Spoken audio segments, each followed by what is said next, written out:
It's 6 o'clock, and at this time I would like to call the Gilmer County Board of Education meeting to order. And we'll do a roll call. Carl Harmer. Here. Bill Starkey. Here. Misty Pritt. Here. Tom Rattle. Here. All right, all here and accounted for. At this time, Board Member Misty Pritt will lead us in the Pledge of Allegiance.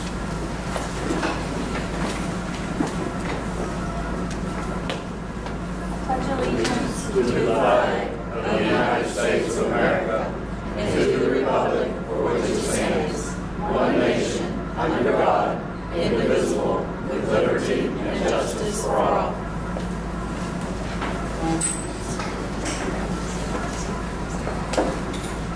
Well, I don't normally go to the podium, but I'm going to do so this evening because I feel very privileged to have the State Superintendent of Schools with us this evening.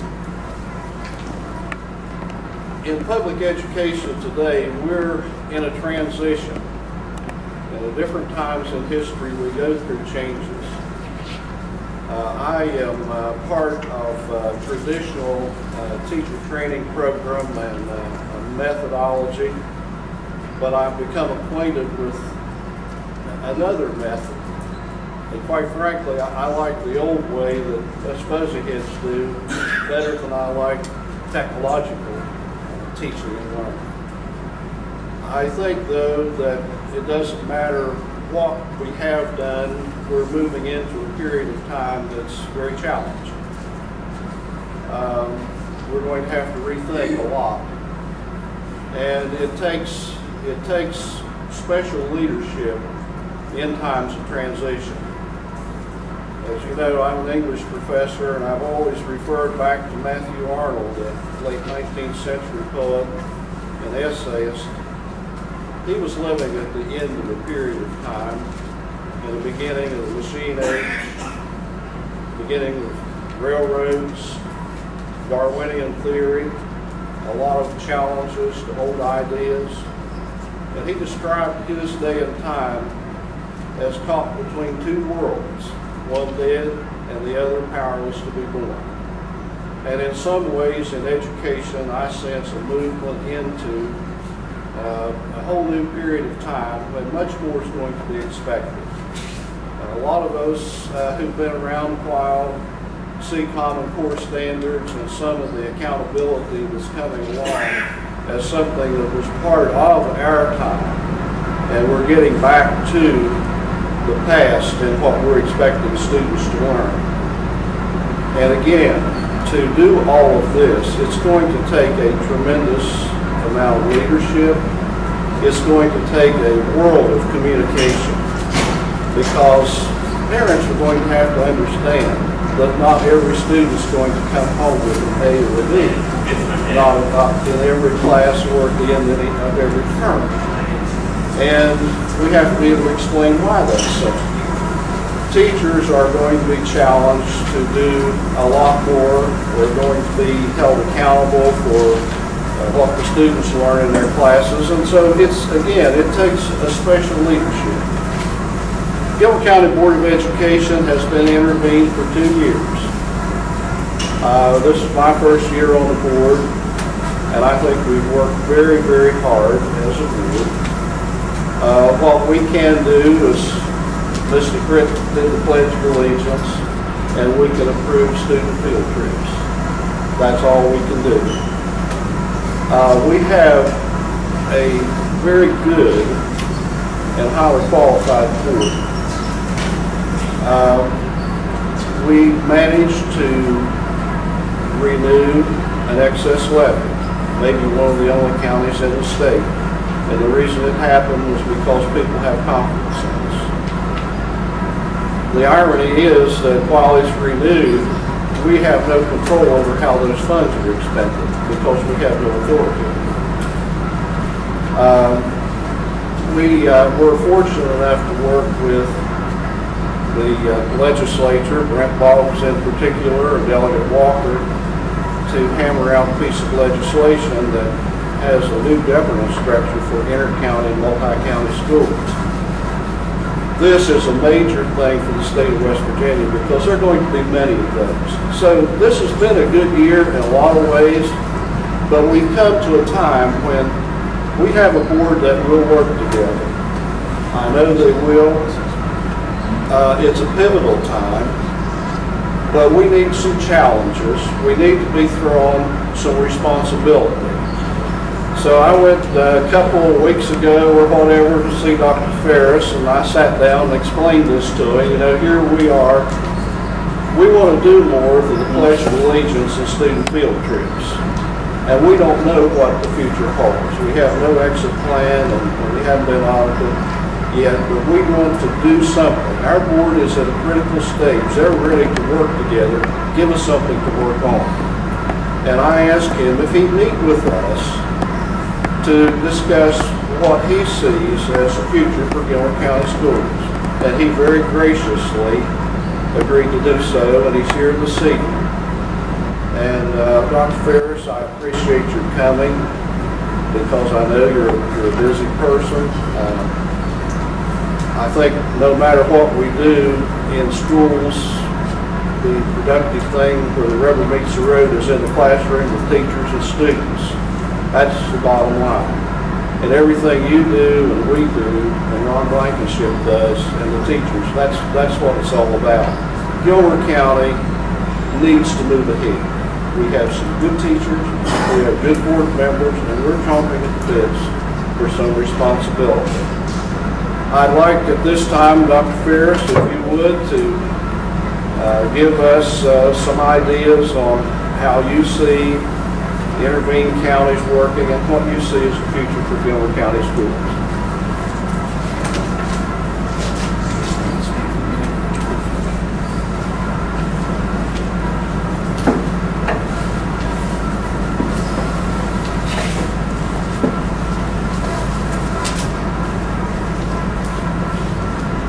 President Simmons, Superintendent rest of the board members, Superintendent Blankenship. I have a few brief remarks, but then I'll be glad to take some questions. For 2 years in a row, Gilmer County High School has a student team that qualified for the National Team America Rocketry Challenge. As part of the contest, students can compete in a rocketry building competition and fire the qualifying rocket to win college scholarships. Gilmer County also had a team of students who won the People's Choice Awards at the West Virginia Country Roads Cook-Off this year. They didn't tell me what they cooked. Anybody know? Oh, okay, I'm sorry. The Gilmer County team won the Country Roads Cook-Off. What did they cook? Is the question. Anybody know? I think it was chili. Chili? I think. So we'll take a general consensus. They're running the restaurant. Good. But this is something that Dr. Simmons had spoken to earlier. Gilmer County students made improvements in their performance on the West Test in math and science. Specifically, Gilmer County improved math 45% to 52%, and science from 39% to 43%. In preparation for my remarks, I asked for a quarterly report which was filed on Gilmer County Schools on March 29, 2013. As far as accountability, all of Gilmer County schools met AYP. Congratulations. Participation rate for elementary schools was 100%. The rate in high school was 99.1% in reading and 99.5% in math. The average attendance rate for Gilmer County schools was 98.11%. And the graduation rate in Gilmer County High School was 82.19%, which I believe is above both the state and national. State annual performance measures, writing assessment proficiency results, and grades tested according to West Virginia Rights. Schools in Gilmer County made 5,018 writing assignments and completed 1,148 during the school year. Technology proficiency, all 36 grade students used acuity lessons weekly and benchmark tests completed and used for the development of remediation lessons. Job placement rates for vocational programs, percent of students passing end of course career technical tests, ACT or SAT college entrance examination scores of the 38 freshmen from Gilmer County attending college last year. 71% in English and 57.9% in math did not require remediation. And that's a problem that's been manifested across state levels. The curriculum is based on content standards and objectives. Teachers and administrators from all Gilmer County schools attended the Next Generation Standards training at the Lakeview Conference Center. There's high expectations. 81 students completed 14 college credit hours. Intervention notebooks or some form of record keeping are kept by the teachers to track individual progress. And SAT meetings are held upon request of the teacher, parent, or principal learning environment, such as drills such as code red, yellow, white, and orange have been completed, and safety procedures are stressed and reviewed during faculty meetings. The focus on the next generation standards, the depth of knowledge, and learning strategies that involve problem solving and differentiating learning is obvious that it's taking place here. As far as the SAS curriculum pathways resource usage for this year by English Department at Gilmer County High School has been 379 students to date. Gilmer County High School teachers receive training on acuity, unwired reading strategies across the curriculum and Kansas writing strategies. In a nutshell, all the stuff that's being done is what needs to be done in order to really improve your student achievement.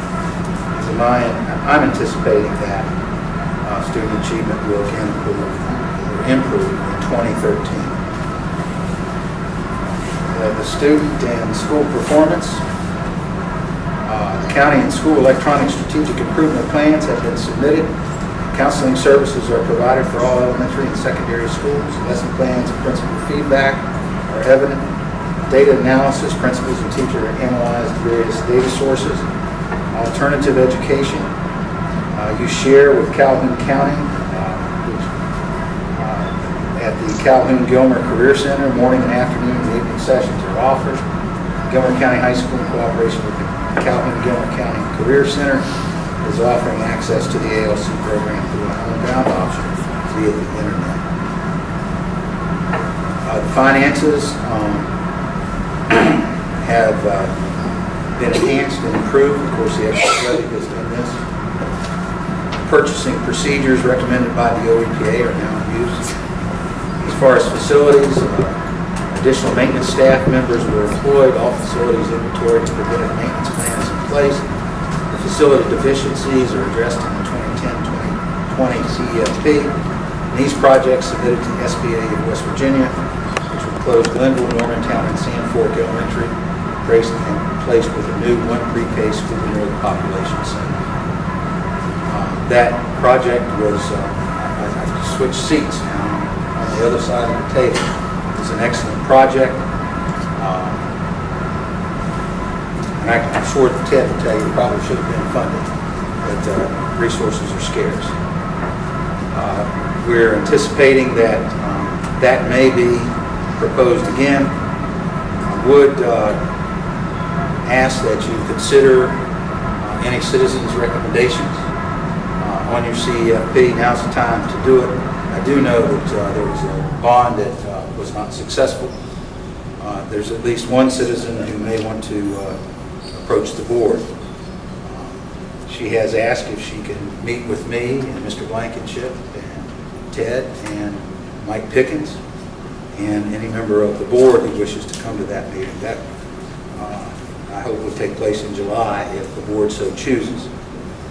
That's a critical and important step.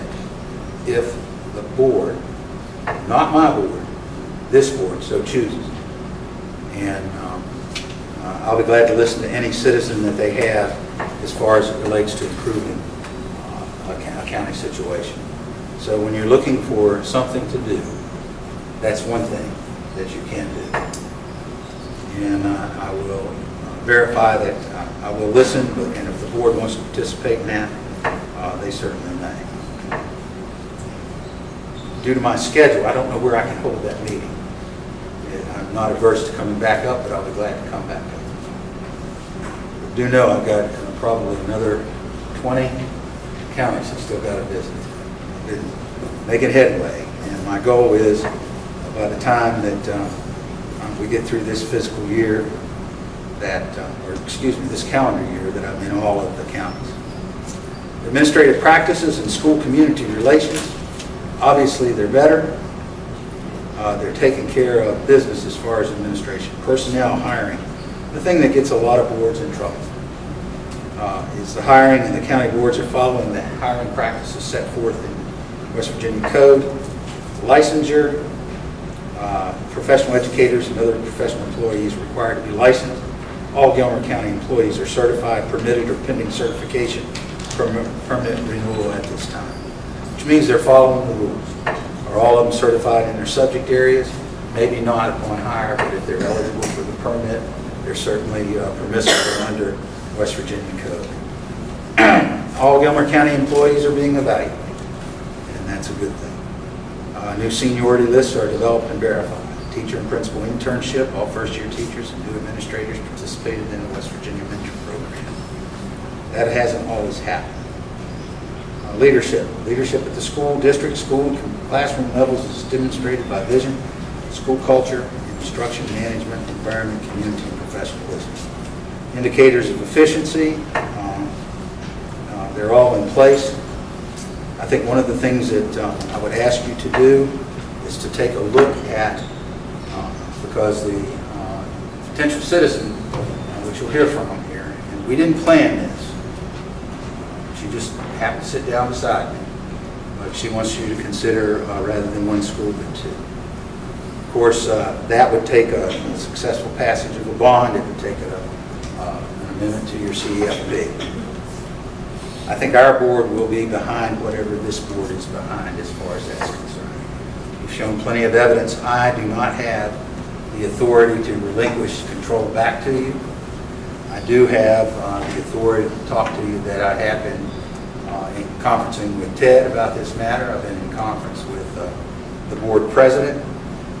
We hope to get the OEPA back in September, and at that time they'll make recommendations as to what level of control. It's obvious to me that much of the stuff that you have done, much of the work that has been completed here, has been completed in good faith. I guess the one thing that I would encourage for you, Dr. Simmons, is patience until we can get the OEPA team back in here in September or early October. The board, my board, State Board of Education, is serious about having local autonomy. And part of that is for you all to become involved in the decision making here. It is what it is.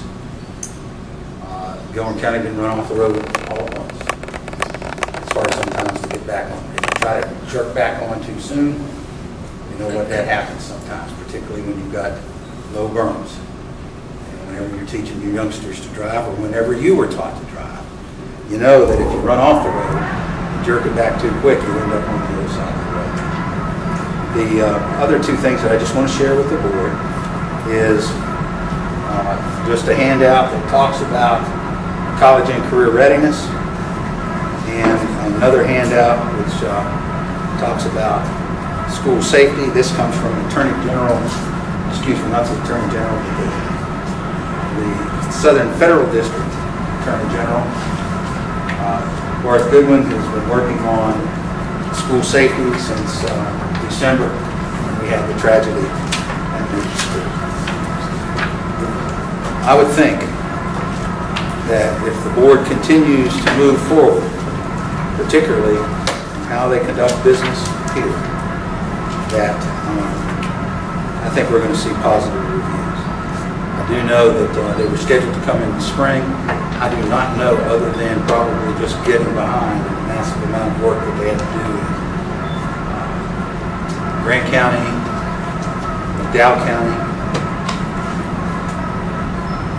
that they got behind. They only have capacity. If you'll note, we did give them more personnel this year as part of the repurposing of the department, moving some of those people out. But as far as an exit plan, your exit plan, obviously somebody's following the exit plan because of the gains that you're making here. Your exit plan really is your summary report, and you just work backwards from it. There's also a notebook that we can share. I know that Chuck showed me a copy of it, so do you have a copy here of mine of what that thing looks like? The board has a copy of that. Beg your pardon? The board has a copy. Okay. So that's where you are. You know, it's kind of like Christmas.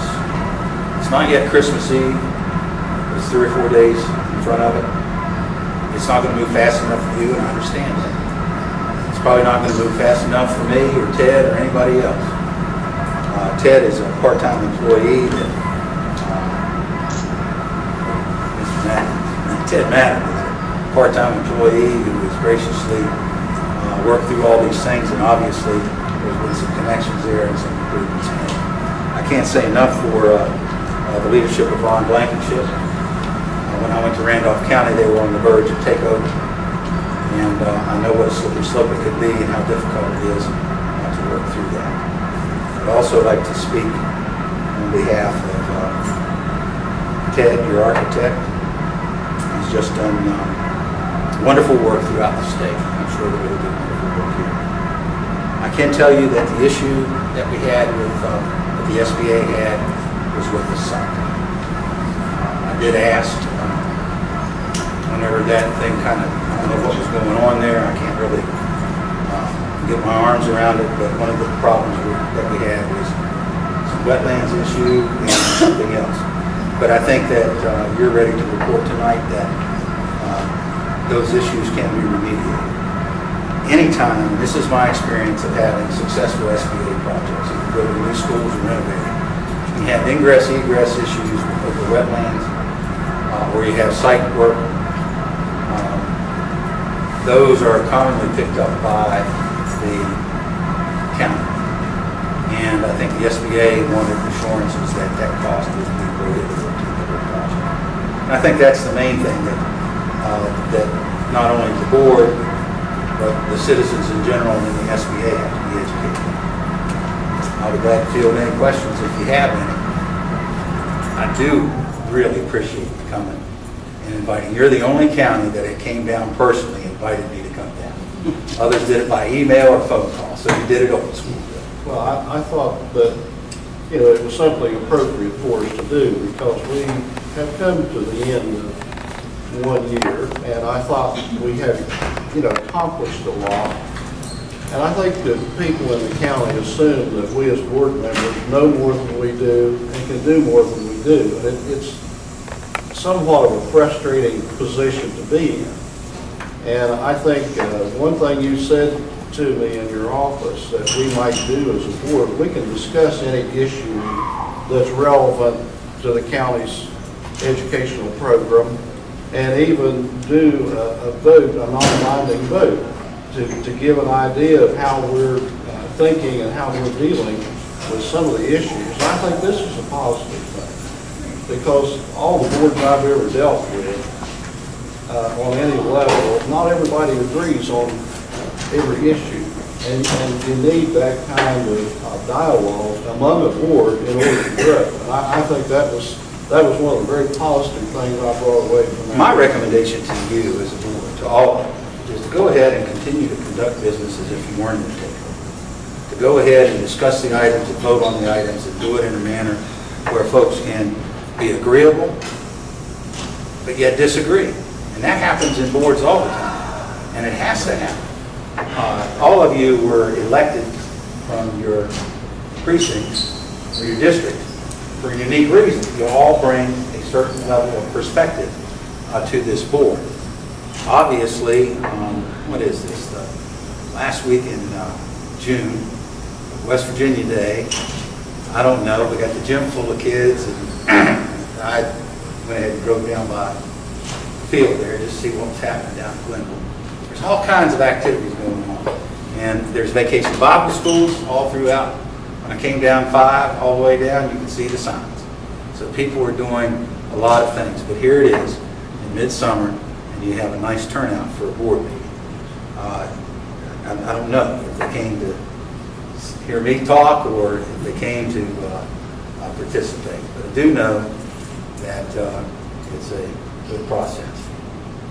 I'm a little curious about the board going ahead and discussing these things and coming to a consensus on what should be done, but what good is it?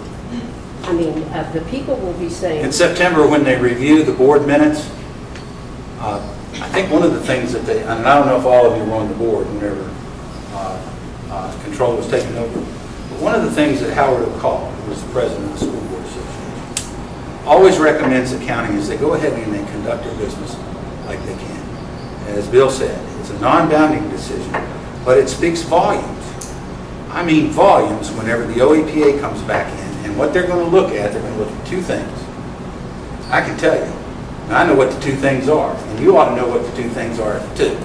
One of them is the board leadership. And the second is the facilities. Is this community together on this particular plan? If that's what's driving you apart, then it is important to have those conversations to allow, if each one of these members wish to speak at some particular point in time about what the plan is, allow them to do it. Take your heart off your sleeves, put it in your pocket, and listen to it, knowing full well that all of them bring their perspective as a citizen here.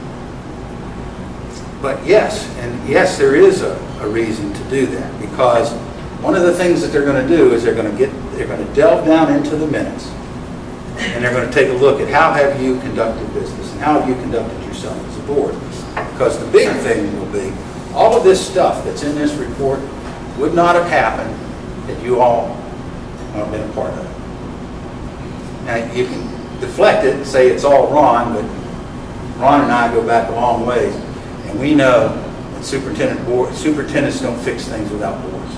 Boards don't fix things without superintendents.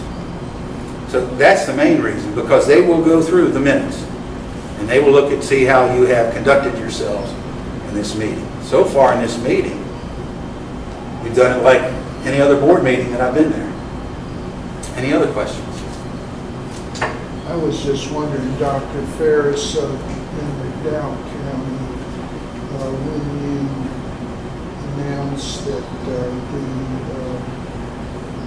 board control was over, you had mentioned... Local control was returned to the local board. Yes, and you had mentioned at that time that the community, through its Reconnecting McDowell, had taken over many of the projects that the school system had been, let us say, fishing in, and we're moving forward in various areas that were concerned of the city board.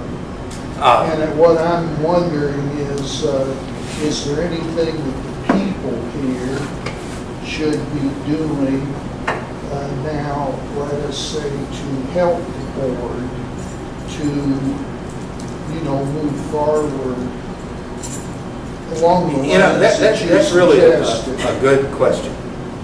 I'll give you, I didn't come here to talk about McDowell County. I will tell you that when their board was sitting in front and there's no other greater joy that you see in people's faces than what had happened down in McDowell. But they had formed a coalition and a partnership with several different organizations, and that work is still continuing. One of the big issues for them attracting qualified teachers down there is housing. And so we're working, and I'm working on a committee with Bob Brown and Gail Manchin and, believe it or not, the Secretary of Senior Services, and we're looking at a home share. There's a lot of vacant homes that sit in McDowell County, or they're senior citizens who live alone. And now we're trying to recruit for a short term. The other thing we're doing is working with a company out of Berea, Kentucky, that restores old buildings. So one of the projects they're looking at as a long-term fix is to take resources from the Housing Authority, resources from grants, and other types of resources in order to create a village for folks to live in. If you've not been in McDowell County, it's a tough place when you go around to look for a house. And that's one of the things that still need to be fixed. But the board took care of business internally. The accountability, leadership factors, hiring practices, finances, etc., they got in order. they did that. But yes, you can. One of the strongest ways that you can do that is to come and respectfully stand up and use your voice at a meeting. That is a tremendous indicator that the community is coming together. As Dr. Simmons pointed out, the passage of the excess levy was a good thing. It is. That's what saved Randolph County. And you're absolutely right. The only way those excess levies are passed is if there is a confidence that the board will do what the board must do. Many of you probably know the Randolph County story. When they built a new high school, they made promises. They said they would consolidate Beverly and Cole. They said they would put the school colors into the tradition. I mean, they did everything. They renamed the high school. But the community in Elkins was so incensed because they changed the name of the school and the colors and everything else that they voted out the old board and brought in a new slate. And they, of course, changed the Elkins High School. Communities don't forget that for a long time. So one of the things in the last levy they've had for 2010 was 1989, and they said we couldn't trust the board. They came in, they made promises, and they didn't keep the promises. And so we had to reinstitute that confidence in the board.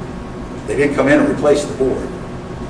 I had to deal with the ones that were there, but they were good people, and they just needed to understand that you can't call each other names. You can't bring employees in and admonish them. And we have some counties where that goes on. And those counties are still on takeover.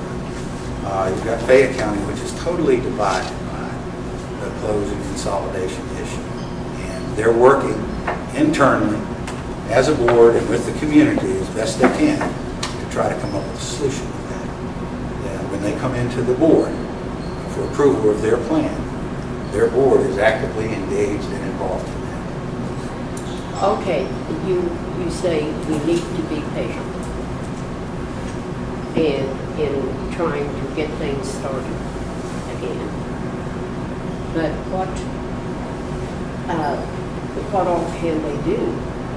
What can we do to I get? think I just said, You said a lot. conduct your business like you would conduct it. Go ahead and do it. Okay? Should the community wait for the cue of the board on how to be involved in this? Absolutely. I don't think they should wait. I think they should come in and make their presence known. Yes, sir. Dr. Ferris, what you're saying sounds really good, that the board can continue to conduct their business, as usual, but unfortunately that has not been the case. I mean, a good example of is the agenda for this time. There's no place saying that the board can interact and, at one point before the takeover, there was always a section where it says, board members' concern and comments. It was toward the end, and every board member, had an opportunity to express themselves. But that has not been the case since the takeover. Practically, actually some of them, when they start talking, they're not allowed to talk. Before I can answer that question, I need to get some information. Is this a prescribed agenda by the state? No, but it's like anybody else's agenda. There's a consent list here. Now, as far as what you talked about with Dr. Simmons, that would be fine, and I don't even know. Like tonight, you can make a motion. It still could be consent, Right. item, but you would talk about those issues. You pull the ones that you wanted to talk about off of the consent agenda so you could discuss it. Yeah, I think we have to discuss the facilities issues. We have to hear from all sides, on whether we want one school or whether we want to, whether we can afford to. We have to discuss that. If we get people to vote for a bond issue, they have to endorse it. That we can do. We also have some curricular issues. I'm concerned, my background's academics. When I see a high rate of remediation for our students in math and English, that troubles me. Because I've taught English, I've taught people to write and read, and I know it can be done. And those are the things, we can raise the water level in a lot of areas if we get it on the table and talk about it and identify where we are. because we've been a year trying to figure out, we got all these different sets of statistics on where we were. Well, when the dust all settles, you find out where you actually are. Now, we're not the worst, but we can be better than we are. Those are things that, as a board, I think we need to discuss. We're not trying to administer the county, but we need to have input into the thinking that goes into the administration. Yeah, I think if I was looking at this, Ron, these agendas here, I think what he asked about is there a place for matters from the board? I ask each time if there are any concerns that we would have, especially when we get into the consent part. I just want to throw this out. You do what you want to do because you guys submit your agenda. But say, for example, tonight, there's going to be 2 reports. Ms. Starkey, can you help me with the acronym CGCC? Yeah, you're reporting on it? Oh, okay. From your visit there or your participation on that We're board? still Yeah. able to vote And down then there. I got it, Recess 7. Yes. Dr. Simmons is going to give a report on We're that. still allowed to vote in those 2 places. Okay. But I've asked time and time again for the concerns to be put on. We had them on our agenda. Everybody in the state has them on their agenda, and I've asked them numerous times that we place concerns on their agenda. And we've never I would been list them allowed. down at the, It's never been allowed. first of all, one of the things that I would take a look at, and I'm not sure why it's the way it is other than, is this kind of the agenda format that you've always used here, Ron? What's your recommended? Okay.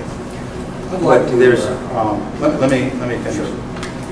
Normally, what would happen, and I think you could do this, and I'll talk to Heather to make sure and give you some feedback. But normally, I always took delegations.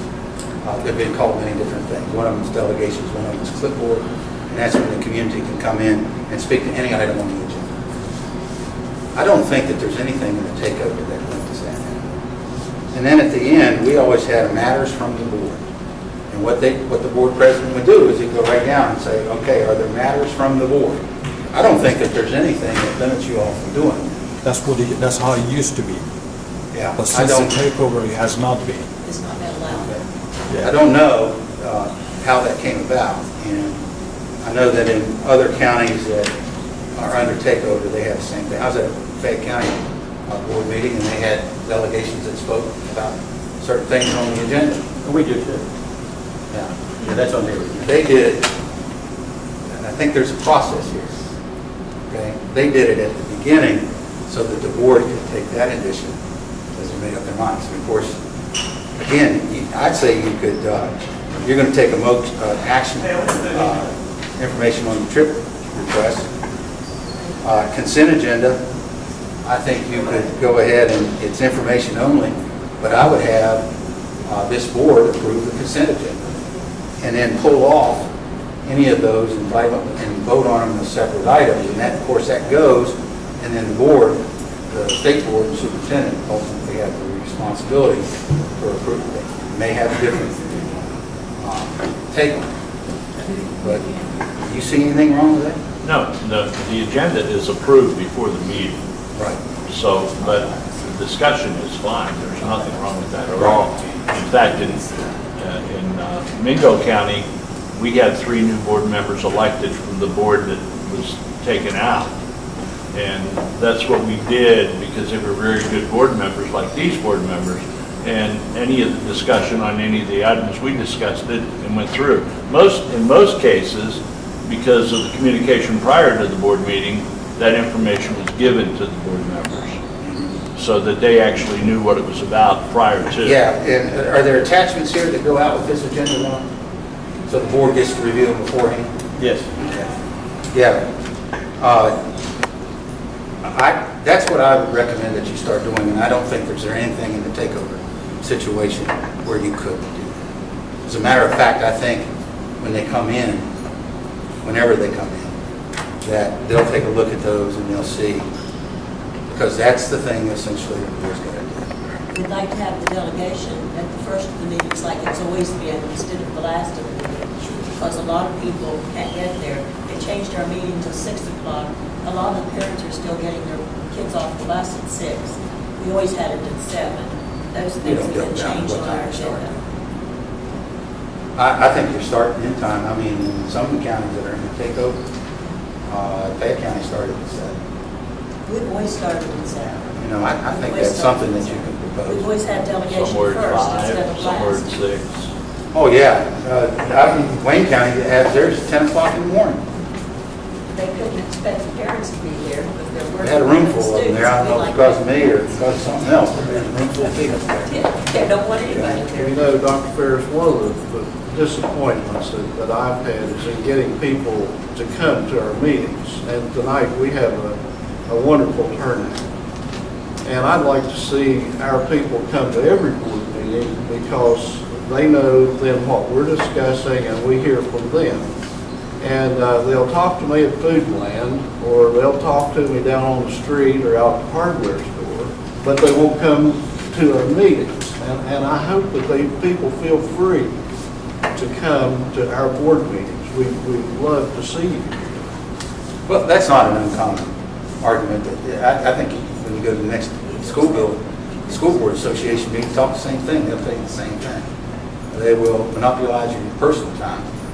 And of course, I would hope what you would say is, you know, that's something our whole board needs to hear. Please come to the board meeting. That's the appropriate response. Yes, sir. Dr. Ferris, understood you to say there are 2 items to be looked at when OPA people come in. One of them is board leadership and facilities. I hope, and maybe you can comment on that other things will be looked at too. For example, a lot of the people I talk with, their question is, tell us how we're better off now with academics than we were when the state came in. Wonderful, wonderful question. And when they come in and you get to talk to them, you can direct them and tell them. We cannot, members of the board cannot, if I were to be questioned under oath about what we've They'll achieved, interview every one of them. I could not discuss it very much. Well, they do it everywhere else. Yeah, they will interview, when the OEPA comes in, they will. He was talking about when we talk with citizens in the county on a day-to-day basis, what can we tell? Oh, I think you take the addition, and then when the OEPA comes in, say, here are some of the things that I've heard about, and prior to making this decision. Well, as a person fairly well versed in statistics, you can quote statistics. I can go to your own database and pull out information. I say, here are opportunities for improvement in various subjects. Exactly what have we done? What have we done in the schools? How are our children better prepared to compete in life? And for the life of me, I cannot answer that question. And I spend a lot of time going to meetings, reading, listening to people, and I feel as if, really, I wonder why any board member should even continue to serve on the board and take over county, particularly people who are dedicated to getting things done, doing anything they're asked to do to improve the situation for the children. But the only thing we can do is sit, give the pledge allegiance to the flag, and approve the seal trees. I think you can do more. Tell me more what we can do. I think that getting Would delving you down. please, as the chief executive officer of West Virginia Education, the highest paid man in the state payroll of education, not counting the university program, give us some ideas what we can do. What can we do under the Number one, restrictions? I'm going to repeat myself again, conduct your business. Go through and vote on these. Do that. Continue to have these types of discussions whenever the state superintendent's not here about these particular issues. What if we're not permitted to do We're that? not committed to do that. We have not been given an opportunity to Why are we bring not up issues in the committed to meetings. I'm Bomb not sure. threats, other issues at the high school. We come in and sit as think if you've we opened have that up. been indicted. I think you've opened that up. It's clear that that's going to happen. Okay, then, if we can do something different and start working as a team and do what the members here are capable of doing for the benefit of this county, That's That's fine. what I was asking. You put it better than I did. but to say it's been done, it's not true. I agree, it's not true. And I followed the Board of Education for years. What's not We true? have them on records. I mean, the trying- statements that you make that a lot of things have been done, we don't think is true. Oh. In other words, You're thinking I'm not telling you the truth? no, that's not what I said. What I'm saying The quarterly is, report from March. there was a reason that the state took over our county. Okay? Since that time, up to now, what has changed? In other words, apparently the county was not doing their job, the state took over. What good has the state done better Take than it the county was back out.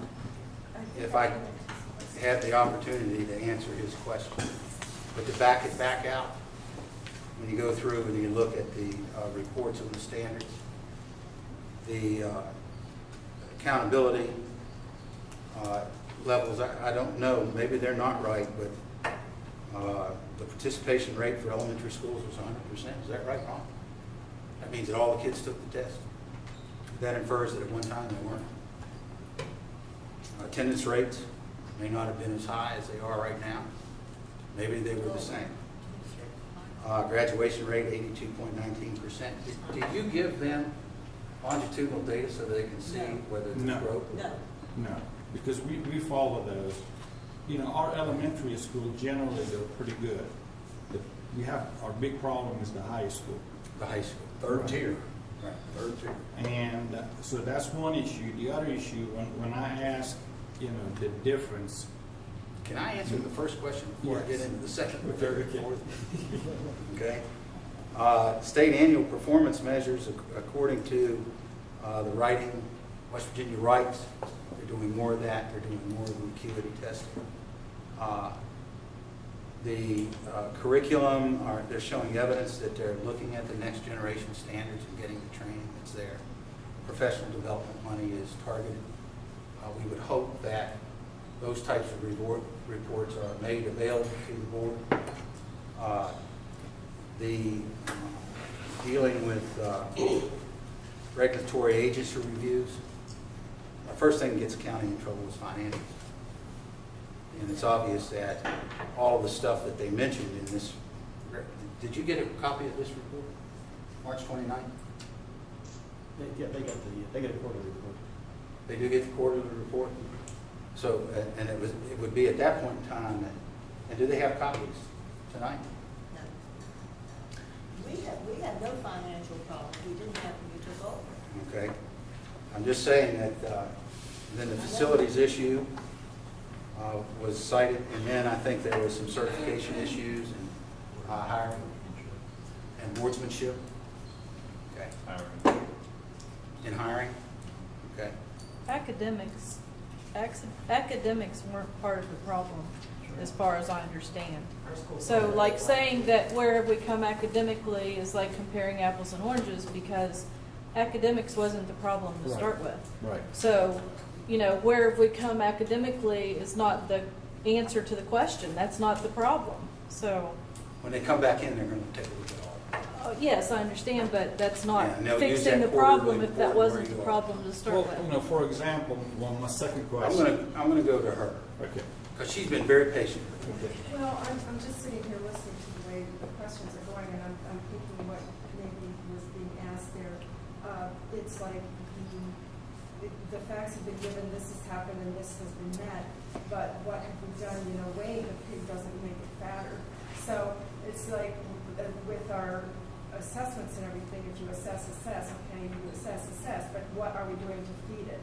And so I think they're wondering, like, what have they done specifically with the curriculum, with staff development and support for educators in their instruction and in the day?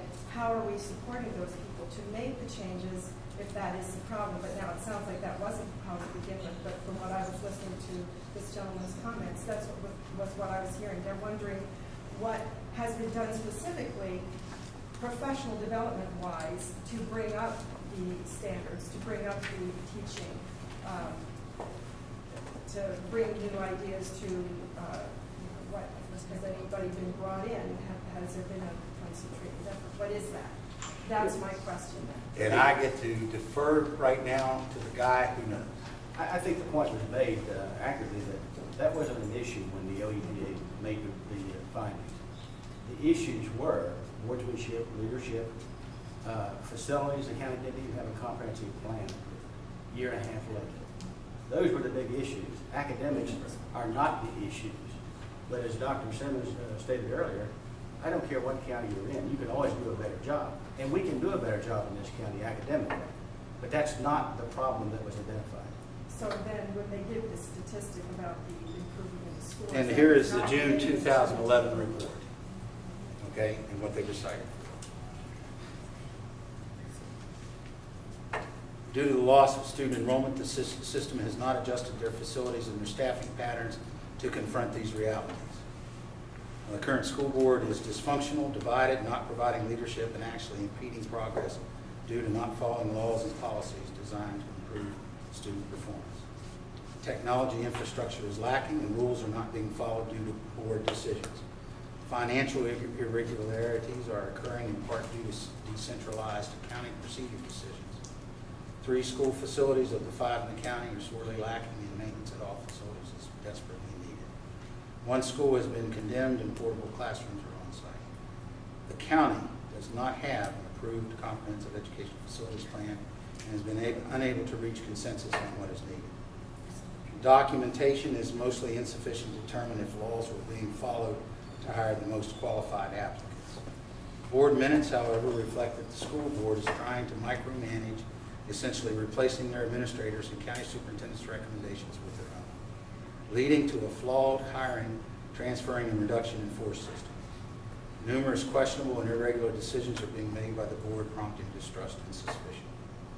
Other problems observed were 16 licensure and authorization issues, several irregularities in personnel evaluations, incomplete mentor programs for new employees, inadequate physical education program, incomplete policies, and illegal preference for local individuals.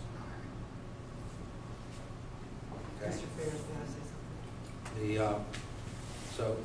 But one of the things in the quality standards, man, that has to be always looked at is what are the outcomes? Dr. Simmons talked about it early on, and that was, achievement. He states that there are some remediation issues. Dr. Armour says he's got some concerns about some of the data. So those things are something that when the OEPA team comes in, they will talk about. A good, healthy discussion like we're having tonight is essential to take place between now and September. And there needs to be some regular reports. This superintendent, Ron, has been superintendent in many different places, and we always get reports on student progress, etc. Yes, Sir, would it be possible, and I don't want to be an antagonist, I think it would really be helpful if instead of being given these quarterly reports with cryptic information in it, you can't read it to really tell what was done. If Mr. Blankenship would take some time quarterly or maybe monthly and just give a summary of what he has done, changes he's made for the better. I would make the recommendation that we focus on these things and we report on them. There's nothing in the agenda. As a matter of fact, I think it would add value to it that these reports would be included. One of the other things that I would do is I would advise you to ask Howard O'Call to come up and have a session on boardsmanship. But I think that the critical piece that's in place, Ted, you can argue with me if you want to, is going to be this boardsmanship piece. And I think some agenda adjustments will take place. Yes. Yes, I know like one of the updates, and I'm sure that everything's getting accomplished as it says so, but to help board members better understand, I think the lady brought it out in the crowd, we need to know the process by which we went from A to B, we're better off. Help us to understand what changes took place to get us there. And I think that's what we're really needing and lacking is just the process by which it changed. I think a board agenda item or a board meeting item would be this. If I was sitting where he was sitting, okay, and I'm going to recommend this to you, is to have a board retreat. We have one every year for every county that I was in. It was Pocahontas, Marion, and Randolph. And we sat down, and all the board members put on what the issues they wanted to have discussed. The meetings were open. And then what they did after they had their discussions, they had specific goals that the board and the superintendent agreed on. You all can do that. There's nothing in the takeover that prohibits you from doing that. All you have to do is when you get it done, is send it down. That'll be a piece of indicia as you're moving forward. My fear is that when we come back in September with the OEPA, they're going to say, Mrs. Pritt, there was issues with finances. That's been corrected. Could you explain to me some things that have happened? And by reading the quarterly report, it says finances have been corrected according to state code, this and that. Well, you know, I know the state code book is this thick. You know, I'm not a lawyer. I just need it explained in such a way that I can translate that. I think that meeting would speak volumes to that. You could tell them step by step. Misty, you have all that information. If you look at it, it's expanded in the answers that we were required to make to the OEPA on-site. So just take the book that I gave you last year and take a look at the expansion of the answers as to how they've been corrected. It gives you who was responsible, when it was done, and what was done. I think a 10-minute discussion, Ron, with the board on those main points. I get so much written material. I'm bombarded with it. I go to a school board association meeting, I come home and stack.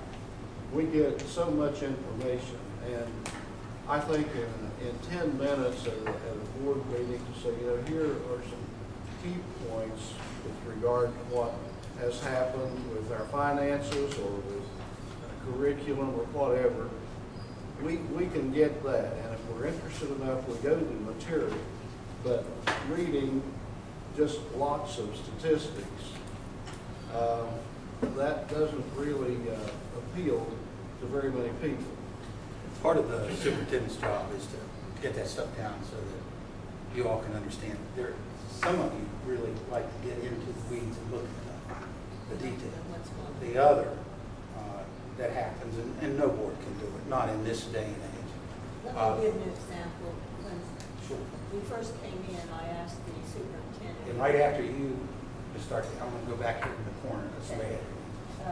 That I asked the superintendent if he was going to, he had got from the letter about a RESA meeting, that they're going to make all the board members come to the RESA meeting to discuss what they're doing and how they're using RESA and all this. I don't know. So what would be in the use to go to that meeting? And, well, Mrs. Starkey, what are you doing? I don't know. We've got to know these things to discuss them when you all want us to go out. Now, I realize you weren't there when all this happened, and you're new at it. But you've got to be able to have the information before you can discuss it. And I don't know. Maybe Well, I think you're absolutely right. And I think that's why Howard Call tells you to continue to do what you're doing. What are the big items, most important things that you want to know about? There's, under the superintendent's report tonight, Ron, on the agenda. I think that, I saw that. What are you reporting to them? Gilmer Elementary. Okay, so you're talking about facilities. Dr. Barris, Yes. if I may, on Misty's question, on finance, on some of those things, they won't ask you all about that. They'll actually go in and look at the books, work with the finance director to make sure those things were corrected. And they already were corrected, but they're going to verify that. So there's some of those questions they're not going to be concerned with asking board members. Is there a finance person here tonight? No. Well, I just said finance because Yeah, that but- was one that was read off of the report. Let me throw this one in too, right here. Tonight would have been a good opportunity to have the budget supplements and transfers. Do you do a monthly balance revenue? And what I always did is I deferred to the expert. I didn't do it as the superintendent. I had a finance person there. Unless, one of the board members got ugly and then I had to step in. And that happens from time to time because finances are a passionate Our thing. financial director gave us excellent reports. We're not getting those reports now, but we were before. We were getting them before, and she's excellent at it. And we have all the Attachment information. 6C is different. No. They get the financial statement every month. They get a complete list of all the bills that have been approved by the department every month. Okay, I'm going back here. When it comes to the initial analysis by the OPM, I haven't talked about with Dr. Pence, looking at various people, trying to determine how things would seem to be so wrong. And as I talk to them and research facts, some of those items that you speak of are true, but some of them really weren't. They were overstated. For instance, in the hiring process, there was a teacher who had been fired included in that. The teacher had already been terminated. They knew she was not certified and had terminated her, but she was included on that list. Okay? When it comes to facilities, our board had attempted, to get a bond issue passed. It was unsuccessful. It was unsuccessful because the majority of Gilmer County people wanted to keep 4 schools.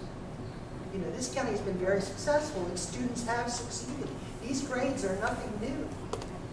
This is how Gilmer County students perform, and this is how their teachers have led them. This is nothing new. This is status quo for Gilmer County. Our kids pass, and they work hard, and they have good teachers. Sounds to me like you've got a lot of addition, Dr. Simmons, for discussion at a retreat. And here's what I hear.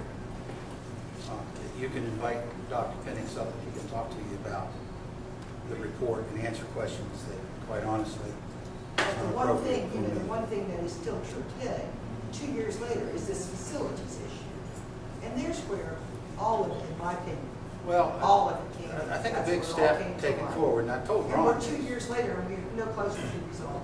No. Well, there's one big step that's taken forward that hadn't happened anywhere else in the state. This board, the Lewis County Board, saw fit to have cross-county line school. But this board had no input into that, sir. Our board was not permitted to sign or attend the meetings. This board discussed that when I was here in 1997. There was a luncheon discussion. Okay. I don't really want to get into did not, No, well, because we can't do anything about it. No, it's done. Okay?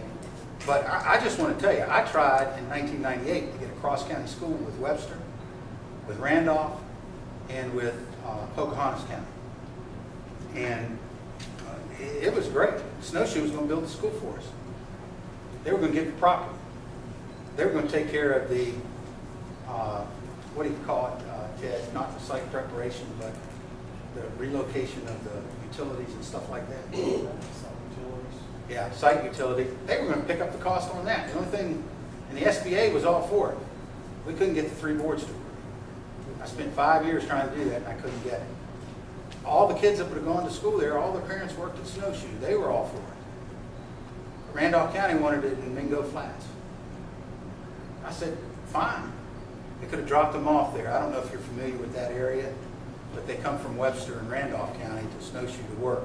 They could have dropped their kids off. Our kids at Snowshoe got on the bus 5 o'clock in the morning, got home at 5 o'clock at night, and in the winter, never saw the sun. That's what we fear here. That's our biggest thing, you have 4-year-olds.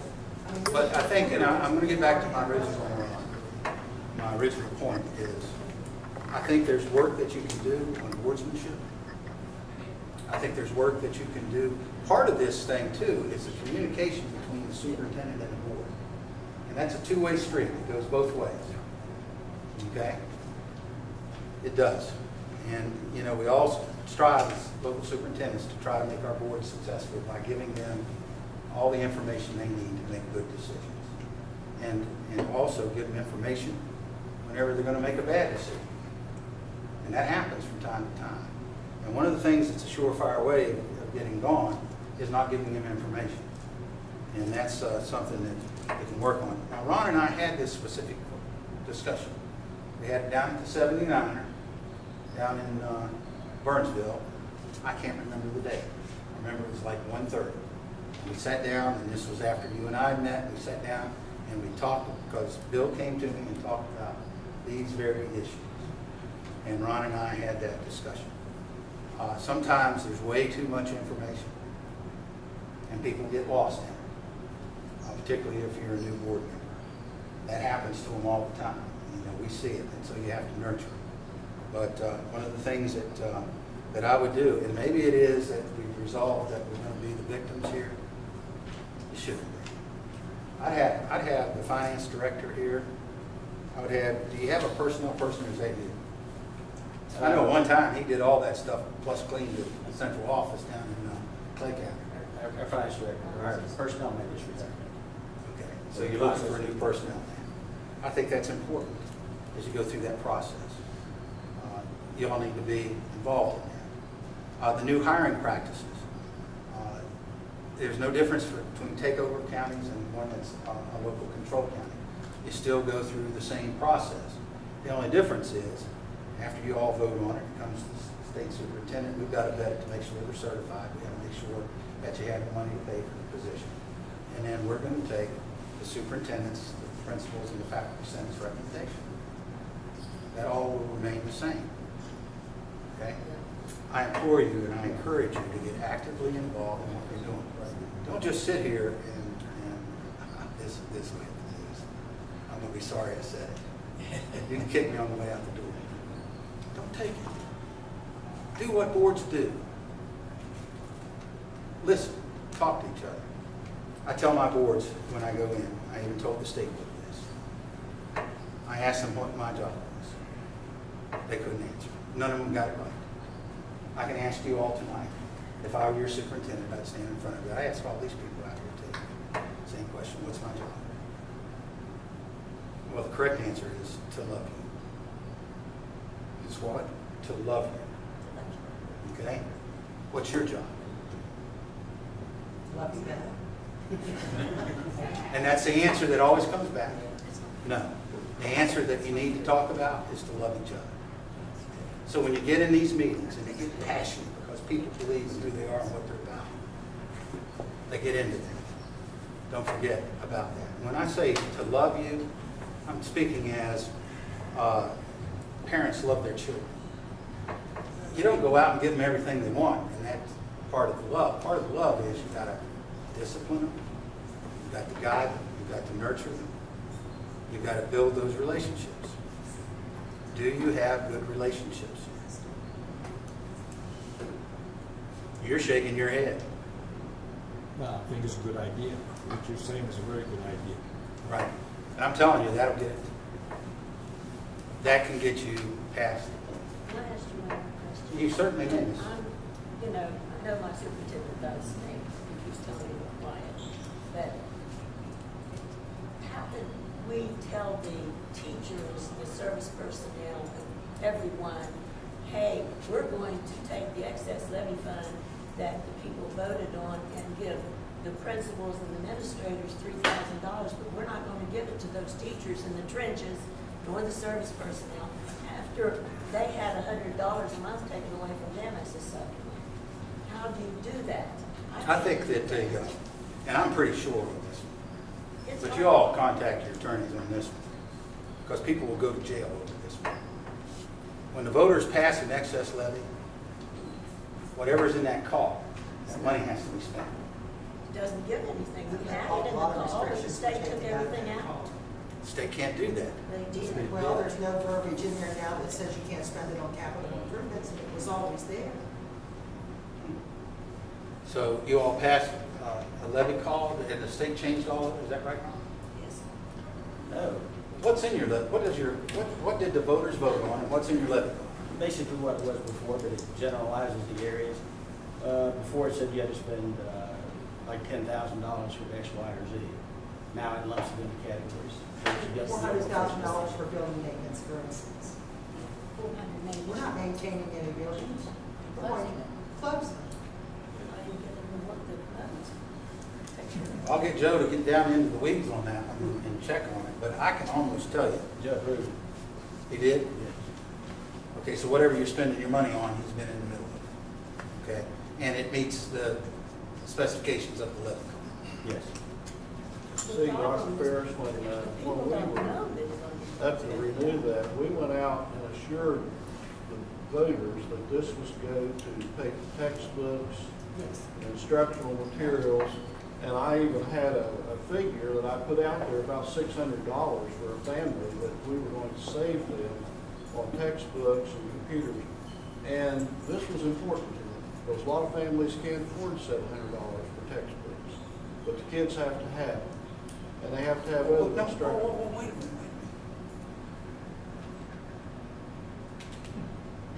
It's been since the mid-90s, you can't charge parents for textbooks in the state of West Virginia. Exactly, that was never in levy passed. That's what Yeah, but the that's- kids wouldn't have that's- books, they wouldn't have sports, I mean, they, That's the what it whole was county will used be to. dead. Yeah, you can't charge for textbooks. That's what we said, and that's why I say, we don't really have any control now over how those funds are expended. Was that in the levy call, textbooks and instructional materials? Is that money being spent on that? Yes. Can you run a report? Is this the first or the second year of the levy? This is, July was the first year of the new levy. July's the first. July was the first year of this new levy, just passed in November, did it right? Yes. And the old levy? The old levy specifically Goes out June 30th. Okay, you can run a report, your finance director can run a report on every penny that was spent in that excess levy. Yeah, and the board has it. And they can also run Right to the cent. what you're going to spend your money State on. auditor's office on the website. So, The levy called for both years, so the state Yeah. auditor's website. I have tried repeatedly to get the financial information, even under FOIA, about the levy expenses, because they are not used for what they were supposed to. But they have made it so difficult that you just give up. So difficult that you can go get those information. okay, I'm going to need some help. By FYA, you mean FOIA? F-O-I-A? Freedom of Information Act. Yeah, that's FOI, that's a FOIA. Yeah, they have to respond to that. And who did you request that from? I've requested from superintendent, and he told me that, I requested to get it electronically, put it on CD and DVD because that's what the board specified, and I said I'll pay it. They said no, we can no longer do it. I said, well, can I have a PDF? They said we can't do it. However, they sent me a sample of it in PDF. Okay, and then they said, in order for you to get it, you have to pay so much, but it is going to be like some 2,000 pages of it, trying to scare you. And then finally they told me that you can come and sit here and look at anything you want. Yeah, I think that they followed all of the proper procedures for answering a FOIA. You can do it any way you want to. Right. We are required because we're I public. know, but when you read the board, the things that board has passed, it says you can get it. I mean, I'm willing to pay for it. Well, one of the options was to get it on a CD or DVD, but, and that's how I wanted it. And I believe I responded, David, you can have it in any form you'd like. Not the CD and DVD. I'm asking today for it. Is that something you can get to him in 5 days? No, what he wants is a breakdown on how the levy is, everything that the levy spent. That's not a generated report. That's something we've had to sit down and spend manpower providing. So that report doesn't exist? No, it doesn't exist. See, you see that I couldn't get it. It's a separate fund, how could it not exist?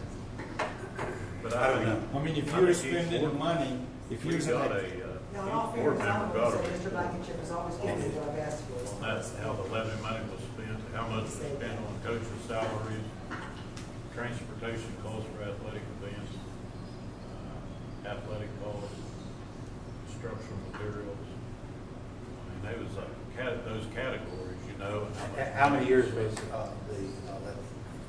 5 years? Yeah, you ought to have a report like that for every year.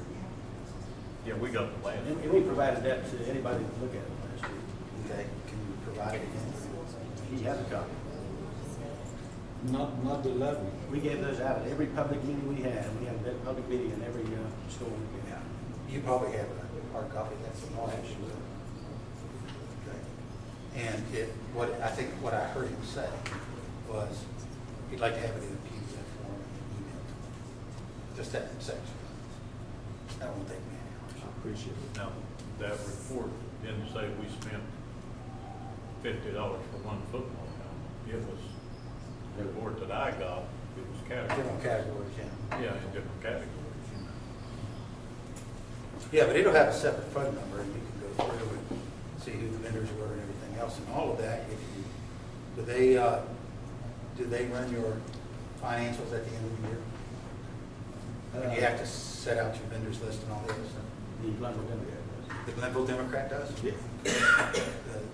Yeah, we also do it. They provide that. We provide to both papers monthly reports, as well as. And if you give them the code numbers, you can go through and call that out himself and figure out what that is. Okay, I think, next question. You say Mr. Pennick will be here in September, or do you anticipate in September? Here's what the process happens, Mrs. Serla. The board president and the state superintendent have to agree to invite the OEPA back in. He takes his charge from them. Ted and I have already discussed and taken a look at that. The one thing I don't want him to do is to come in the first week of school. You know, so we are going to, and I have had some informal conversations with Mr. Pittings. There is some, I don't know how to characterize this work. Mr. Simmons thought they were coming in the spring. Well, that was, I think at one point they were scheduled, weren't they, Mr. Pennick? We asked them to do that, and Who had? Wade and myself, but they got to the point where they got backed up, they couldn't do it, they didn't have the manpower. So we'll see if we can't push them a little harder. Right, it had been reported that they were going to come, but then scheduled it. Well, Mr. Maddox says you that. don't, the official report, I don't think, it's still the same way it used to be. Right. The official report comes out 5 days beforehand, right? Right. They're not going to give you the time. But we're going to ask them to get in here in the early fall. I can't stand up here and tell you they're going to come in on September the 17th. Well, no, and they'll let you know exactly. We should Right. just walk in. But I think there's a lot of things you can do in anticipation of that coming.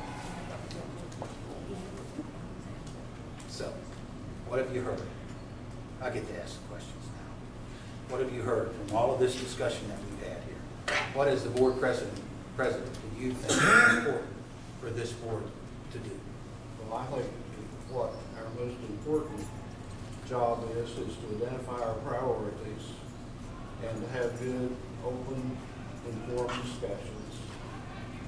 I think that we need to involve the public in what we're doing, and I'm going to work very hard to make everyone feel welcome to come to our meetings and not be intimidated. Because what we're doing is for the students in Gilmer County.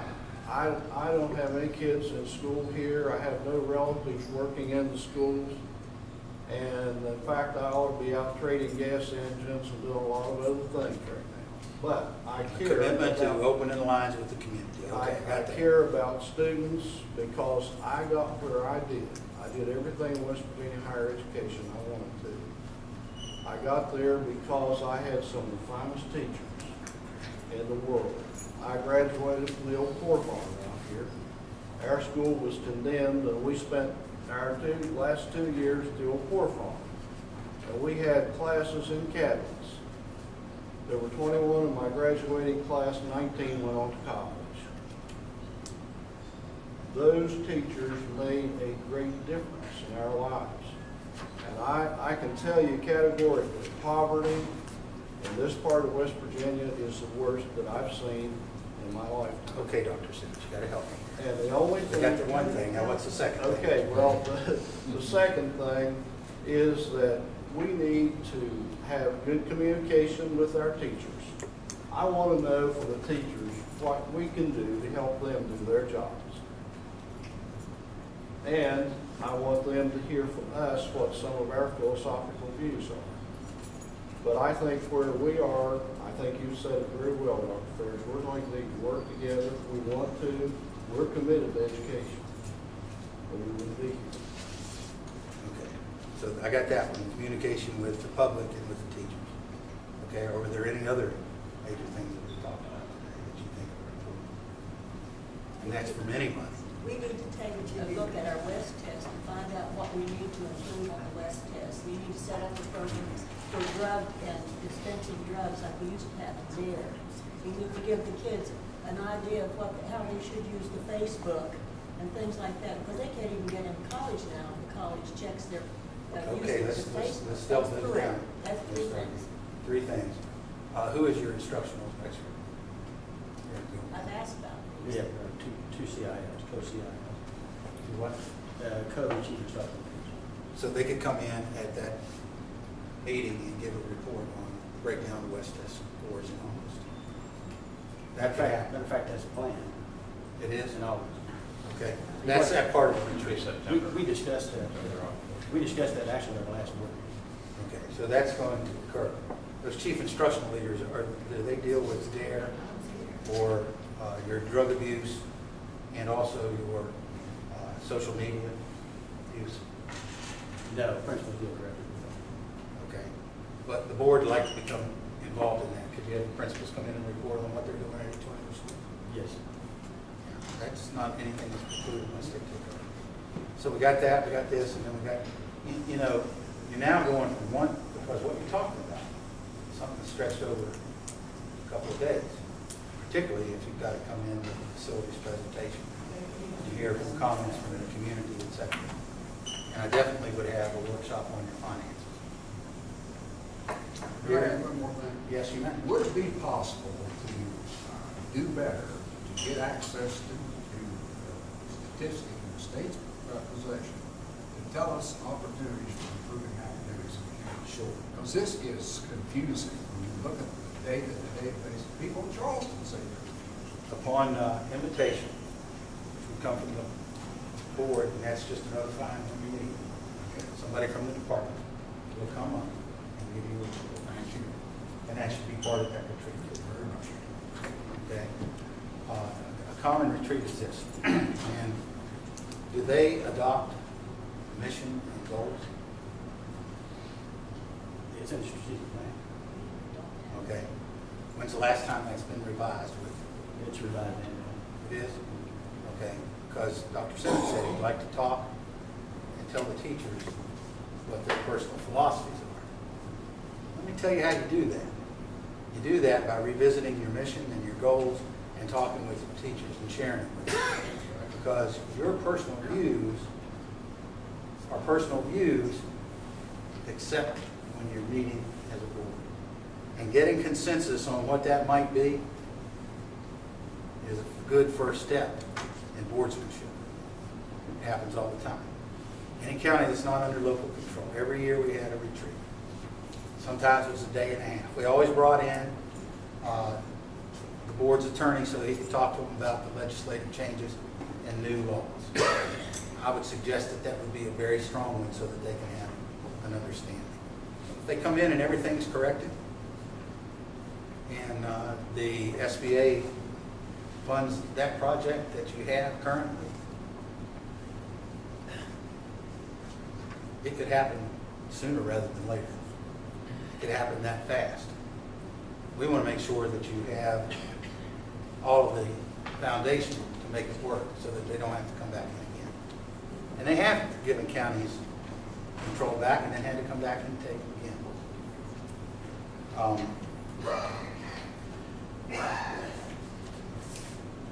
Man, you got a lot of things there. You get them all written down?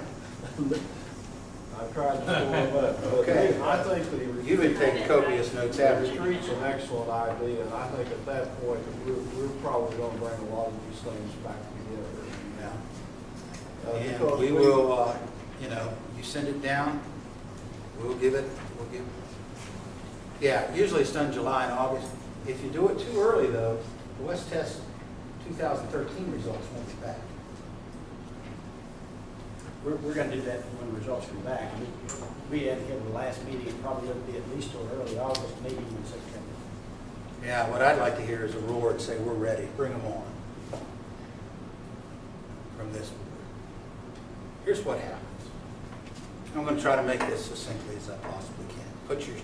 Take your hearts off your sleeves. And you can look at any other county takeover, the shock that happens immediately. is devastating. Nobody wants to be taken in, okay? Second, you start on a slippery slope. People start arguing, well, this wasn't right, this wasn't right, this wasn't right. Rather than taking a look at it, breaking it down step by step by step. In Randolph County, I call it the victim's mentality. I told the board that. You can't be victims in this. You got to grab a hold of the reins, wrestle to the ground, and tell the state board what you're going to do. They did it in 6 months. And we had to do a lot of coaching. We had to do a lot of tear shedding. We had to do this, this, and this. They won't pass a levy. They won't do this. And they were essentially, before they were taken over, under a state of emergency, just like you were. And was it June 2011 or July? When did it occur? June 2011. And they did see the response here that they needed. And I'm sure Gus would come up to you if you talked to him after you laid out the plan and said, hey, here's what we're doing. But I would say that a Titan rule that comes out and says we want to control our schools. And I'd bring some of these good citizens in. Let them talk to them about what their concerns are and issues are. They may tell them they don't want local control return, but I don't think these people would be here tonight if that's what they really want. Do you feel like you were treated fairly tonight? Yes. You feel like I answered your questions? Yes or no? Okay. I didn't come in here to chuck and jive you and move around. It's just a circumstance. It's a big thing. Ted's been through this before. He's been a superintendent in Takeover County. And I'm going to tell you, you can't get one much better than what you got here tonight. Ron's given his heart and soul to this. And I'm going to tell you, he wants to see this thing through. That's why he's here. Yeah, is he going to get tired? Yeah, we all get tired. Ted's tired. Look at him. That's my bedtime. Yeah, it probably is. But everybody gets tired. Okay, I know you're tired. This Ted does too. This Ted does too. But you got some big decisions that you have to make within yourself. And I don't think I've told you anything that's out off color or anything else. It's right where it is. Take hold of it. And you can start tonight. Ask for a recommendation on the consent agenda. Ask them if there's any items that they want to pull and discuss separately. Okay? And then I'll tell Heather that you're going to put delegations back where they used to be, and you're going to have matters from the board. And remember, folks, and audience, those matters from the board, they can get real interesting sometimes. Okay? I'm not taking any more questions. I just would ask if they can go into executive session. What? Are they permitted to go into executive session? Now that I don't know the answer to directly. We don't have. Yes, they can. They can. They can't go into executive session? Okay. We do have that. If there is a compelling reason, then it's under 16-9-84, I think. And we have several times in the last 2 years. Is there a list of what we can do and what we can't do, so we'll know when we go into executive session or adjourn a meeting and things like that? Yeah, I think, Put out a list for us so we know. well, Howard. I think when Howard O'Call comes and talks with you about boardmanship, he can lay that out. Oh, I know about boardmanship, and I know about board. Well, and about what you can and can't do. I absolutely do, but I'd like to know what the state allows us to do. We allow you to meet. We allow you to approve field trips on your own. We allow you to put your agenda together, which we approve. We didn't put the agenda together, we didn't know we could. Every time there's a board meeting, there is an approval about this agenda can be approved. And I talked to the secretary down in Lincoln County, and she did it for 10 years. The agenda is approved by the deputy. That's your process. Right, but I always get this email that this agenda can be approved from Heather. Yeah. And you all send it to her or what? I sent it to the deputy. Okay. So put it on there and we'll talk to them about it. You know, you want to make some, and I put a rationale, and I put a note on it. The board wants to do some things to prove that they have some boardsmanship, and here one of the things they'd like to do in order to, and put all the rationale on it, in order to build the community ties, in order to do this, they'd like to put this agenda out. And they approve it. But all those stuff under consent, you know, those aren't the same every year or every meeting. Pretty much. Yeah. I think there's going to be some different ones. So, because under board information, you know, the reports that you could do, I'd bring people in and start reporting to them about all the different things. Do y'all hold LSIC meetings? Yeah. I'm okay. Linkage vote. Yeah, our boards never took any action in those LSIC meetings. They just listened. That's all it's. And you know, individually, there's really not a whole lot you can do until you get here. Anything else? Thank you so much for the invitation. Thank you for your indulgence.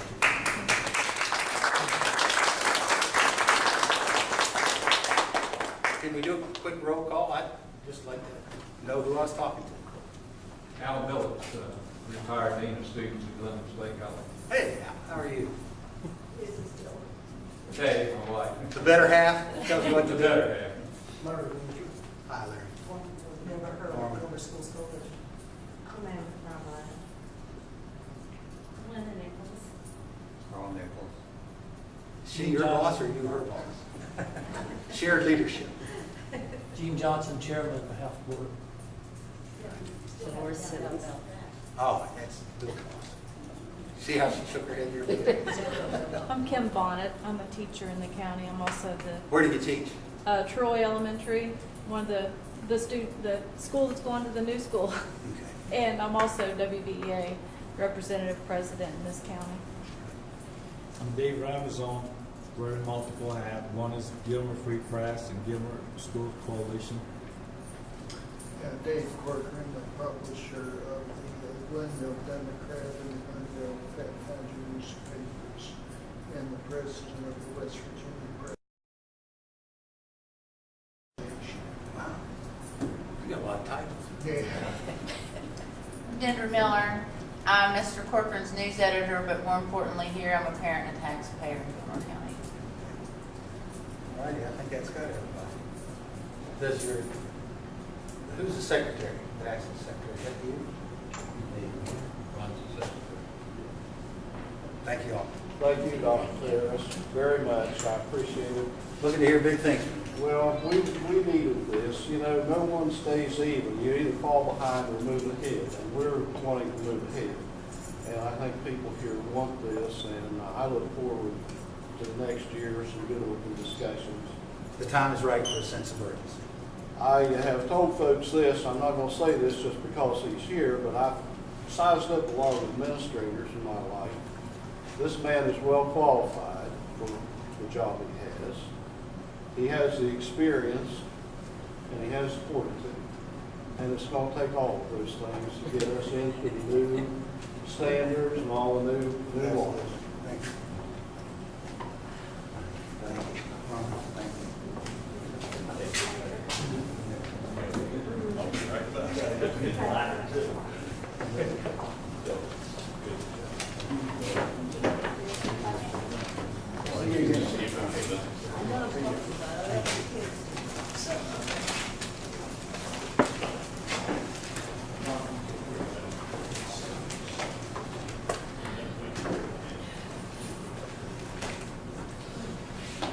All right, I want to thank everyone for coming. I think this is an important step. You know, sometimes I've used the illustration, you get down inside of a drum and you know, you go round and round, it becomes your only world. And sometimes, you know, you need to see outside of it. And I think we've gotten some good insights tonight. I certainly will be working with Ron, and we'll look at doing some things on the agenda that will get us energized and involved in some discussions that hopefully the folks in the Gilmer County Schools will benefit from. The next item on our agenda, board reports. Mrs. Starkey, you have the report in your packet. I'm going to give a few items. I have 5 here on that report. All right. We finally got a natural resource teacher. Her name is Leah McIntyre.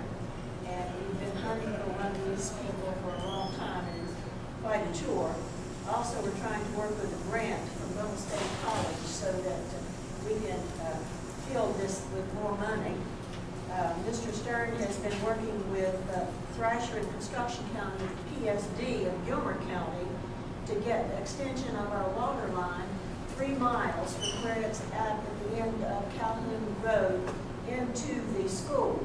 Because 8, 9 years ago, we had put in $352,000 into the water system, which never worked properly. We've had a lot of trouble with it, and also with the water test and things. And if we can use the city water, it would be very, beneficial to the children. We have had a lot of trouble with the system. We need a sprinkler system put in, which we don't have.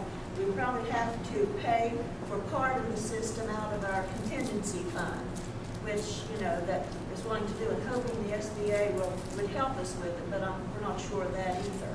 Both counties agreed that the West test should be given on the same schedule at the same time for 2 reasons. One, because when one school was taking it at a different time than the other school children are not having classes. So they're losing that time in the classes. The other reason is that the SSAC sports system doesn't allow anyone to do anything during that time limit. And I think Calhoun kind of did a little with that. But if we can get the 2 schedules together, which we have to do, then this will work out better for both school systems.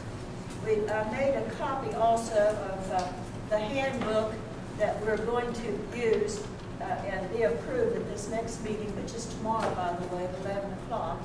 And if you'll pass one up, I think everybody should know what the handbook looks like. And I would truly, Mr. President, like to have one from the high school to see what it looks like. We hear a lot about what's in the handbook, but we're not seeing one.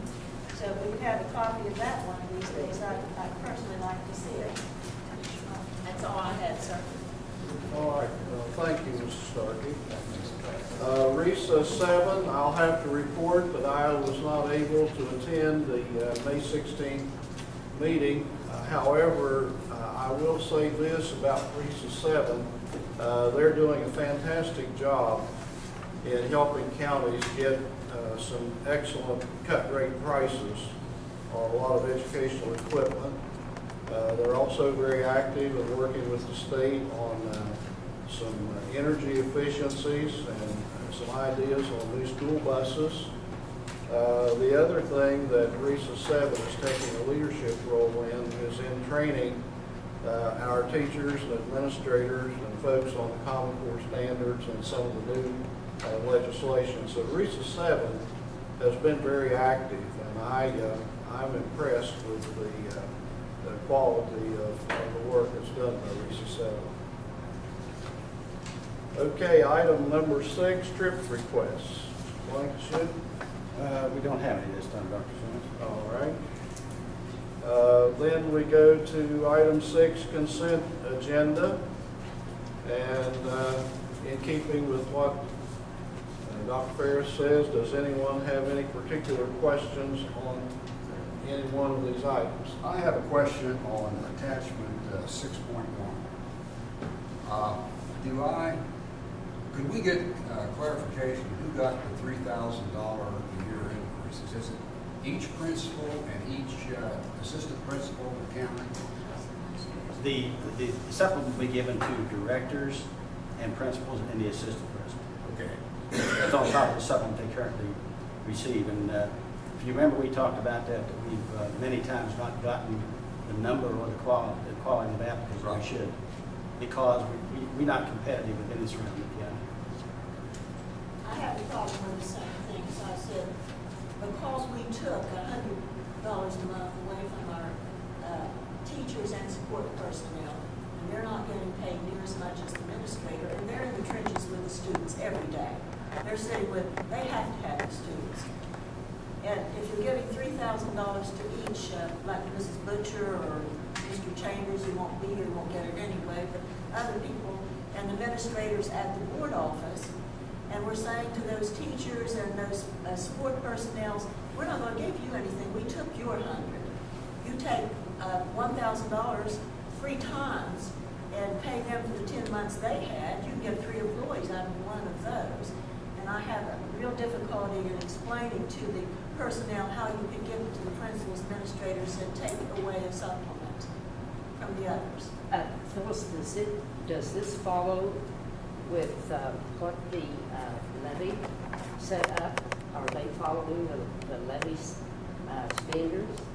The excess levy, I was told in the last meeting, Mrs. Simmons, that we were going to use the excess levy money, and I saw nowhere that they told the people that they, and I know our president didn't tell them they were going to use it for salaries. I was there at every meeting, and I think that people also may have a problem with that too. Now, the supplements we're talking about comes out of general budget. They do not come out of levy funds.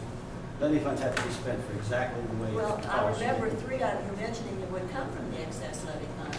No, that's not In the correct. last meeting. That's not correct. And that was, I believe Mr. Ratliff said it first, and Mr. Madeline said it, and you said it. Okay. So, Mr. Blankenship would like to understand that the supplements are coming from the general fund. That's correct. Not levy, not levy. Could you give us a reason for deciding that they should be the only one that would get a raise, especially when they're not in the trenches?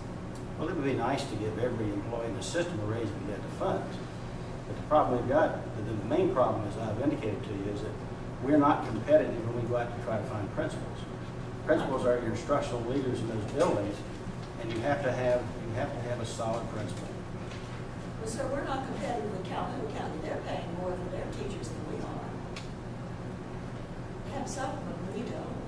I mean, Lewis County has a supplement for their teachers and their employees, we don't. They pay for that from their excess levy. That is a problem, you know, that we have to explain while we're giving it to one and don't give it to the other. I'd rather not give it to anyone if we're not going to give it to everyone. Thank you. Okay, any other items that anyone has any questions? I have one on policy, sir. I'd like to know how many policies have been completed by Bowles and Rice. What's the cost that we've put into it? When are they going to complete the policies? It's been 2 years. Are there any ways we're close to completing policies for the board? We've worked with him for a year, Phyllis, not 2 years. And I could give you a list of well, you've seen the policies that have been completed thus far. They've all been listed on our agendas. I've got those, but how many more do we have to have before we can meet the board's update?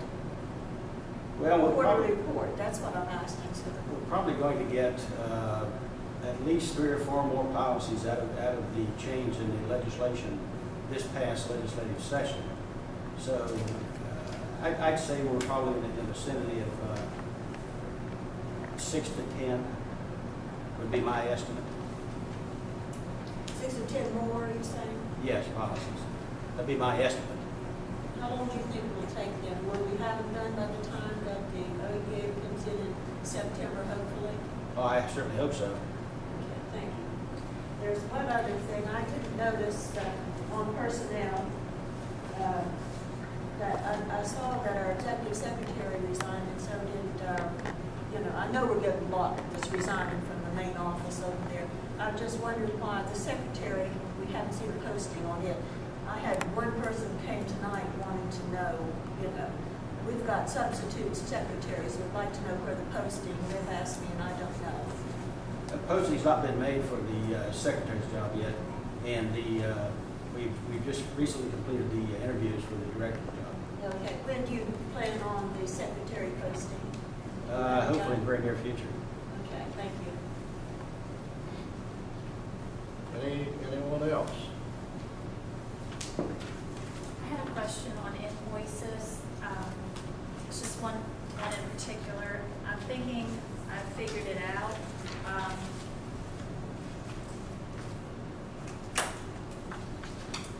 It was United Bank Card Center airline tickets. Was that to a conference? Did Mrs. Butcher attend that ISTE conference again that required airline tickets? Was that what that was for?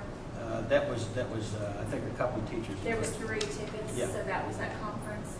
Yes, that was one. And we're also sending a high schools and work team to Charlotte next week. Okay, I thought that they were 3 together on the same day, so I figured that was a conference out of town. Yes.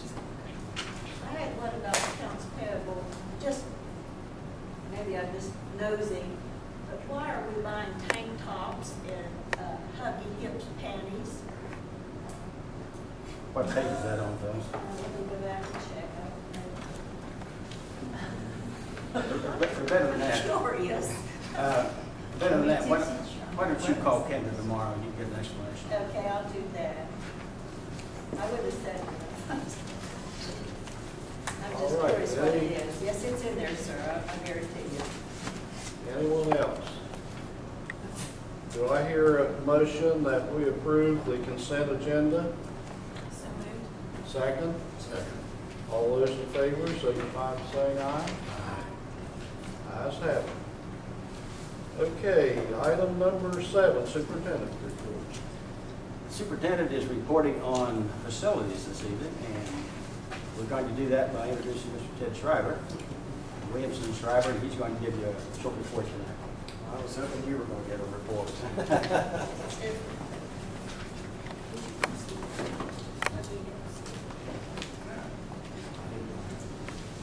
What I have tonight, you may or may not be able to see this very clearly, but this is the topographical survey of the proposed site for the combined school in Normantown, Glenville, and Sanford. We've been referring to it as the Reed property. It's actually up Little Crooked Creek Run. This is Cedar Creek itself, 1933, and then the entrance to Cedar Creek State Park. But that property has been surveyed.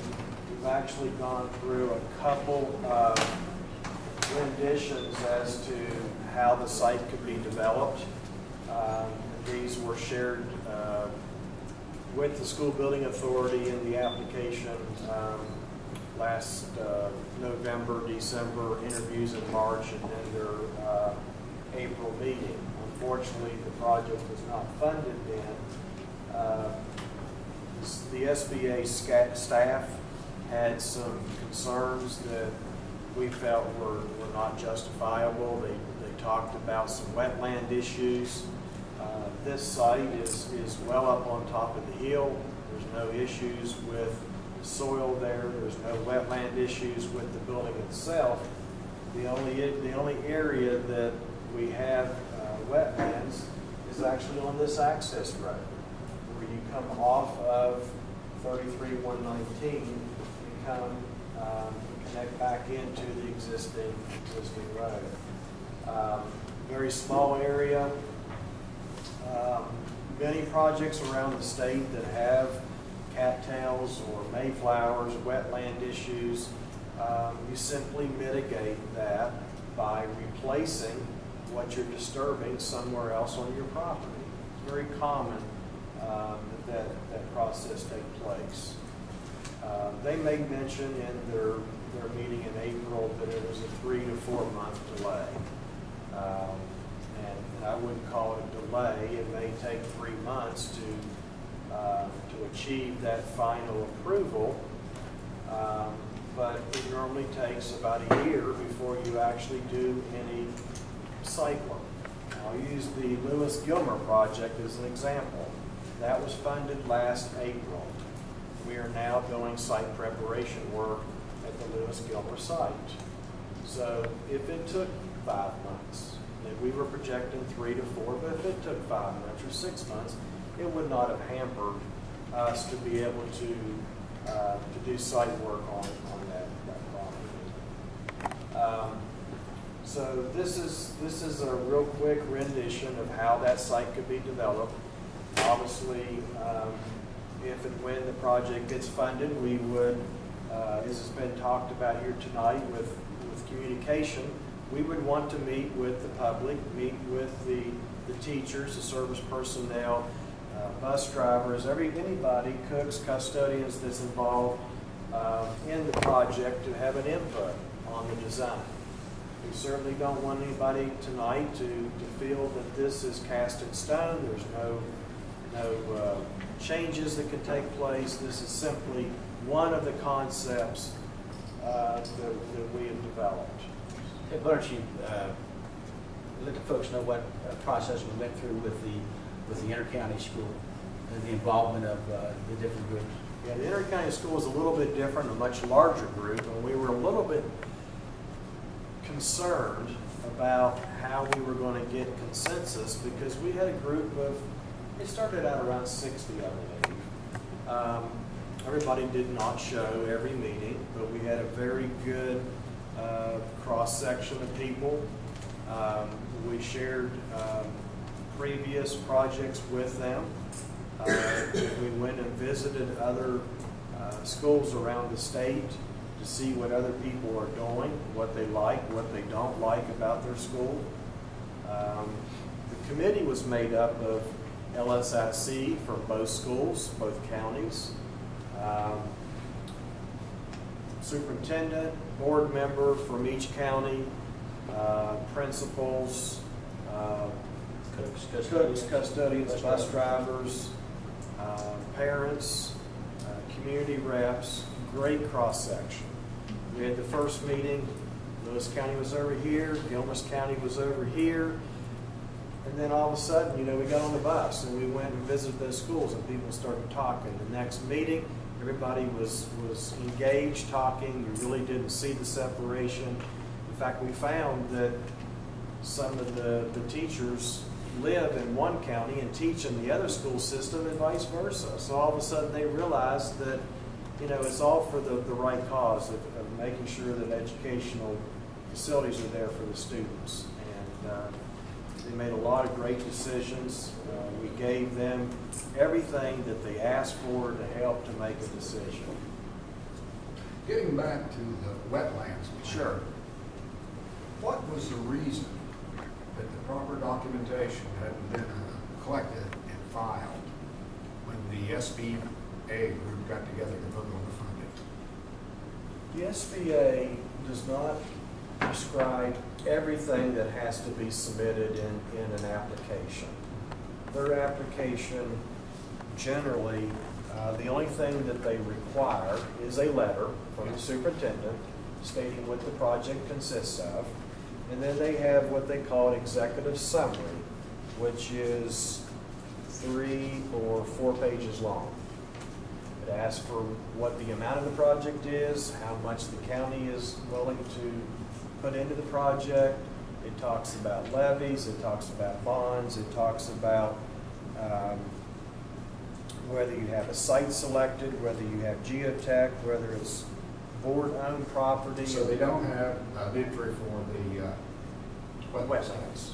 I mean, that goes along with the site selection, but you can't go out and perform every single application, every single permit on every project that you submit. But you've been through this several times. It looks as if you would have known in advance. That was a very important aspect of the process. And it's never been an issue before. I mean, I could name several projects, particularly when it's an access road. If it involved the building, I would have great concerns whether or not the building was going to be able to be built there if there was fill, if it was a contaminated site, or if the building was going to be in a wetlands area. We're simply talking about a very small portion of the access road in the wetlands. And we were never asked that question. How many acres are involved there? I see the school and all that over here. Is that all land that's out in front of that? It's a little over 1 acre, less than 2 acres that's involved. And Now, how big is the entire property? 73 acres, 74 acres. 74 acres for the whole school. For one school? He's I just thought it saying was 1 acre is effectively. 5 or 6 acres, that's what the 10 state acres says. is the most you need in elementary. Can I ask you a question? Now, let me follow up with this first. That's usable acres. Go ahead. So why are we purchasing something that is not usable? Well, it's part of the total property, and you can use the other property for other educational opportunities. But that's with any site around the state. They want you to have usable acres for parking, playgrounds, other activities along with the school and future expansion. My question was on the Forest and Gilmer Ridge School. You moved the location because you said the soil wasn't, I guess, set sturdy, set building on. Did I say that? Yes. Tonight? No, the other one, when you had it.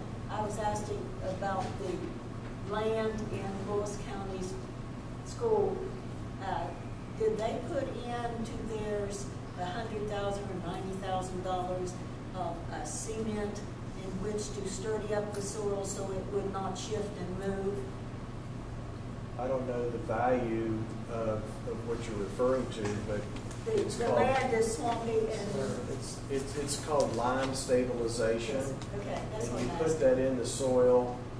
We've done that numerous places that allows the contractors to work there without disturbing the surrounding areas that they've already placed that material. The reason I asked because I got a call from one of the companies that had, put in a bid, and I made it quite, I said, we have nothing to do with that at all.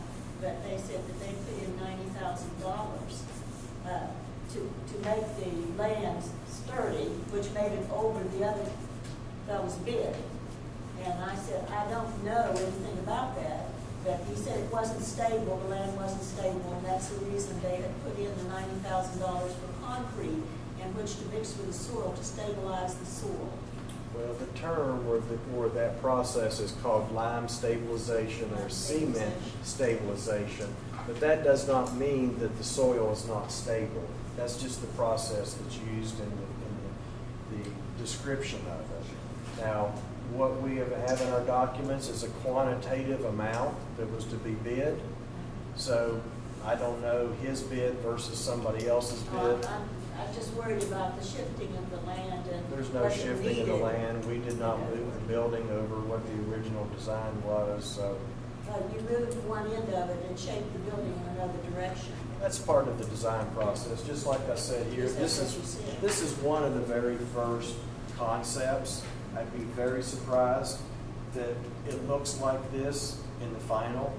I mean, we took numerous concepts to that planning committee and asked them, which ones of these do you like? Which ones works better for your school?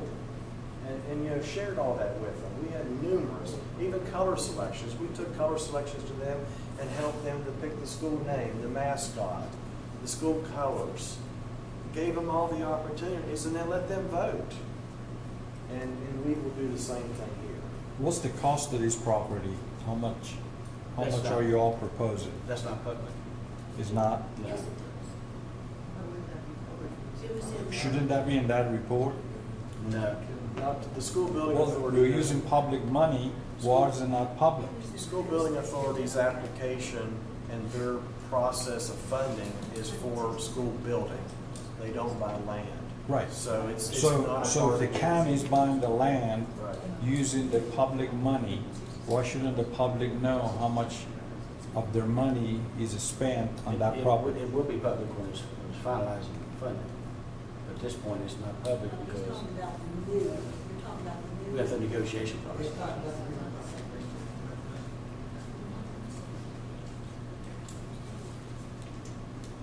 So we are proceeding with all of those permit applications, meeting with the Department of Highways. We've had a couple of conversations with them about this project, historic preservation, and floodplain coordinator to be prepared for the new application for this project. Mike, one thing you might want to point out too, we did address the wetlands issue. Oh, yeah. The geotechnical folks have done a wetlands analysis. All of that was addressed, prior to the interview in March. And Mr. Blankenship and I were very surprised at that April meeting when that comment was made because we gave them everything that they asked for.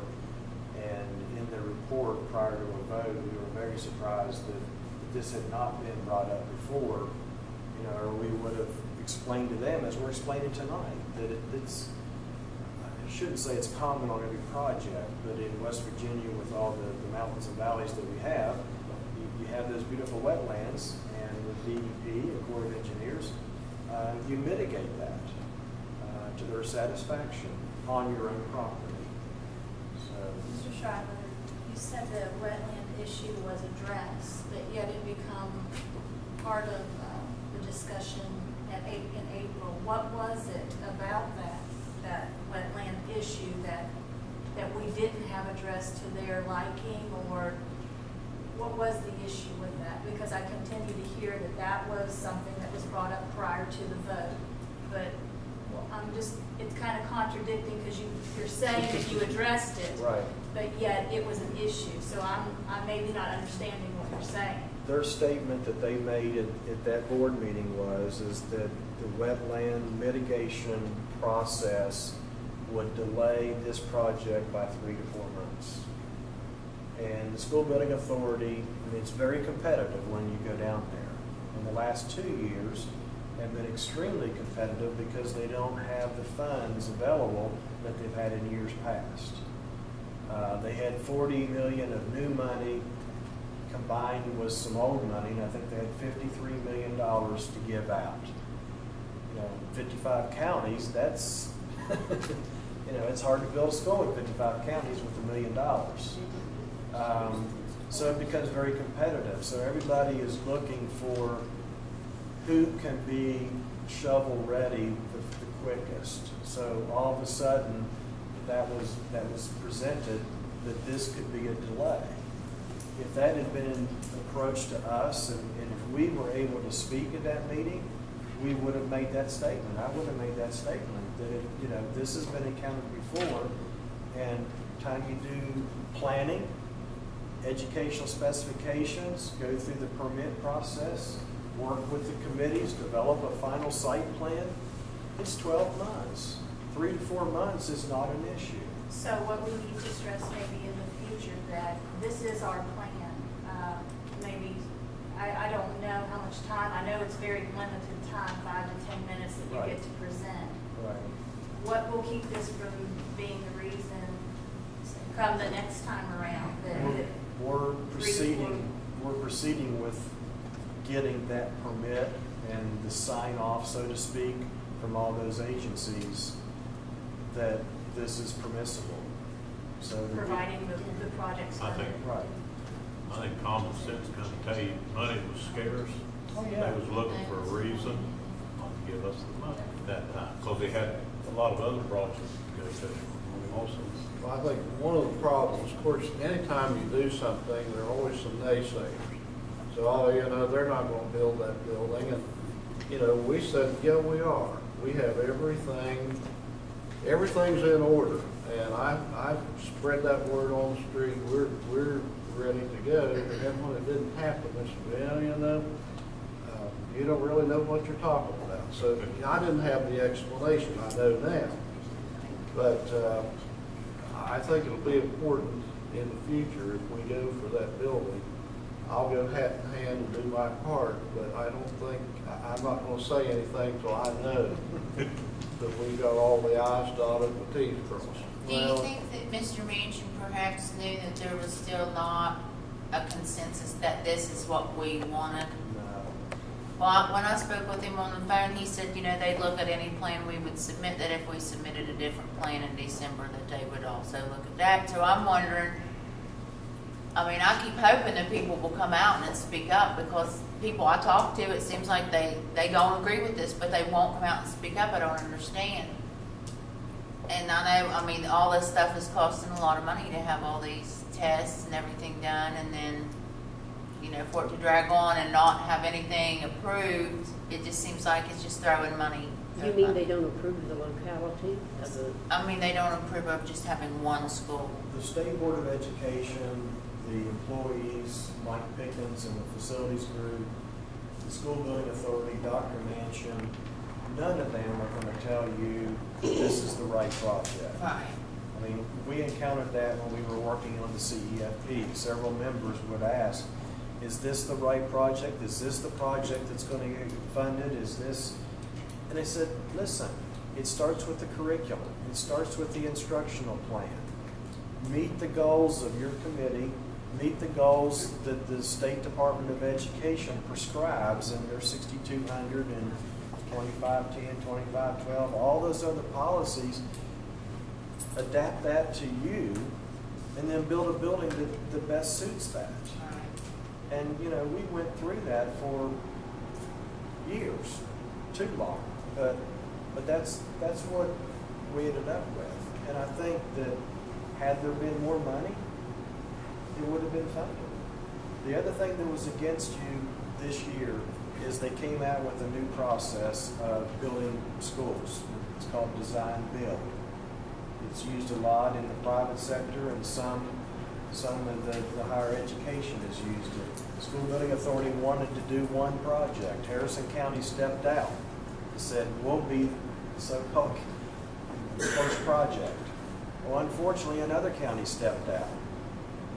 And so that became a real predicament statewide, that all of a sudden there were two counties that wanted to do that. And with the monies being scarce, it became highly competitive.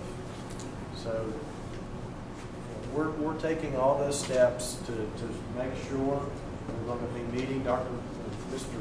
Blankenship and I have been talking with them, you know, keeping them apprised of the things that have been accomplished. Department of Highways meetings, the flood coordinators meetings, the historical preservation, and getting all those things accomplished. Yeah, I could probably say pretty flatly that I doubt that there's another project when you submitted this fall that will be as far along as this project. Whether good or bad, you know, it wasn't funded. We had that additional year to do the things that wouldn't normally be done when you make a presentation like this. Well, I can say that this project was further along this past year than some of the projects that got funded. It's a very political process, you know, you have to understand that. All else given. Would you agree with that, Doctor? Yeah, I agree. There's a lot of rooting at the trough, this fellow says. Does anybody have any questions? Well, I certainly think that this is something that's needed. I'm very concerned with some of our older elementary schools. We've had some problems at Sanford and some other places, and it's a matter of time until the board runs into some rather significant expense just in order to use them, and it will not be money well spent. Mr. President, on the situation at Sanford, the health problem at Sanford, the superintendent said that he would discuss that, and it hasn't been discussed. I would like to hear what happened with the commodes blowing up at Sanford and not going to school. Somebody have any questions, Mr. Schreiber?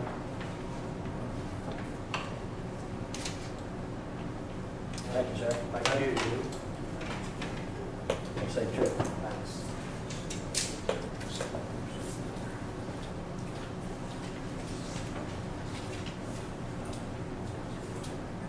Okay, we're down to item 8, delegations. Norma Hurley.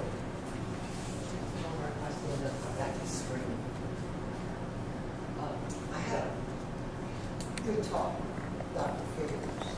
As you know, the Democrats polled regarding the possibility of the board seeking or attempting another bond issue to support 2 schools, basically to solve the issue of student transportation, which, as we all know, no matter where you could put a building in this county, you may pin it anywhere you wish.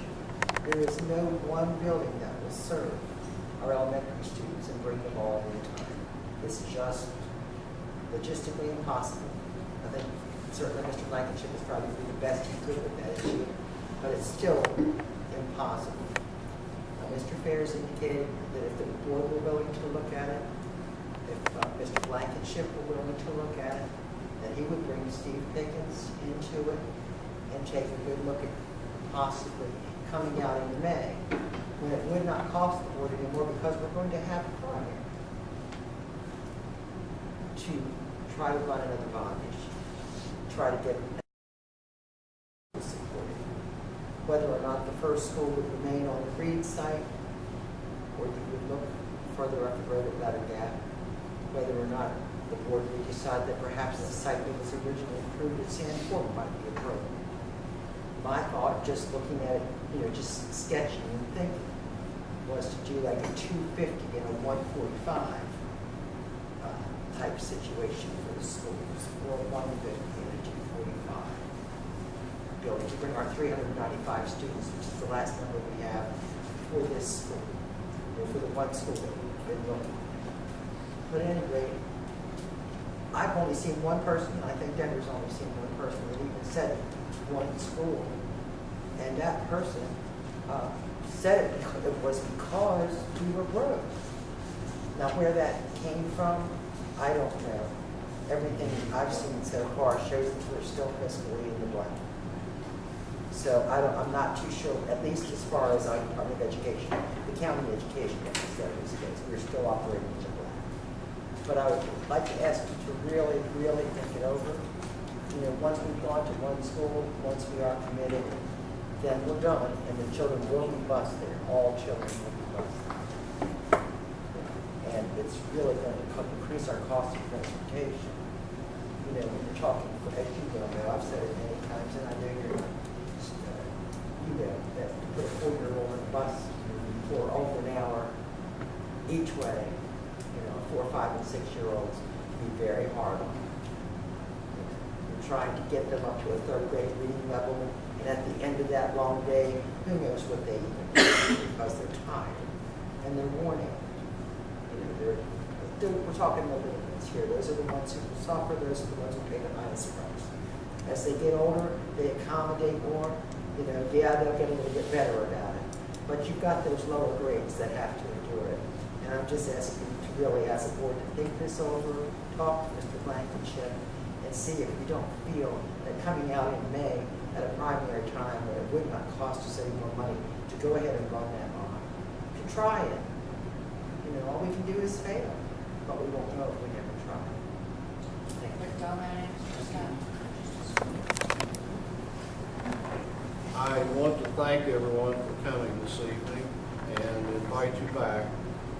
I think that this meeting is a beginning for a lot of positive discussion and hopefully some positive outcomes. Do I hear a motion that we adjourn? I'll make that motion. Second? Stand adjourned. Thank you again. Yes.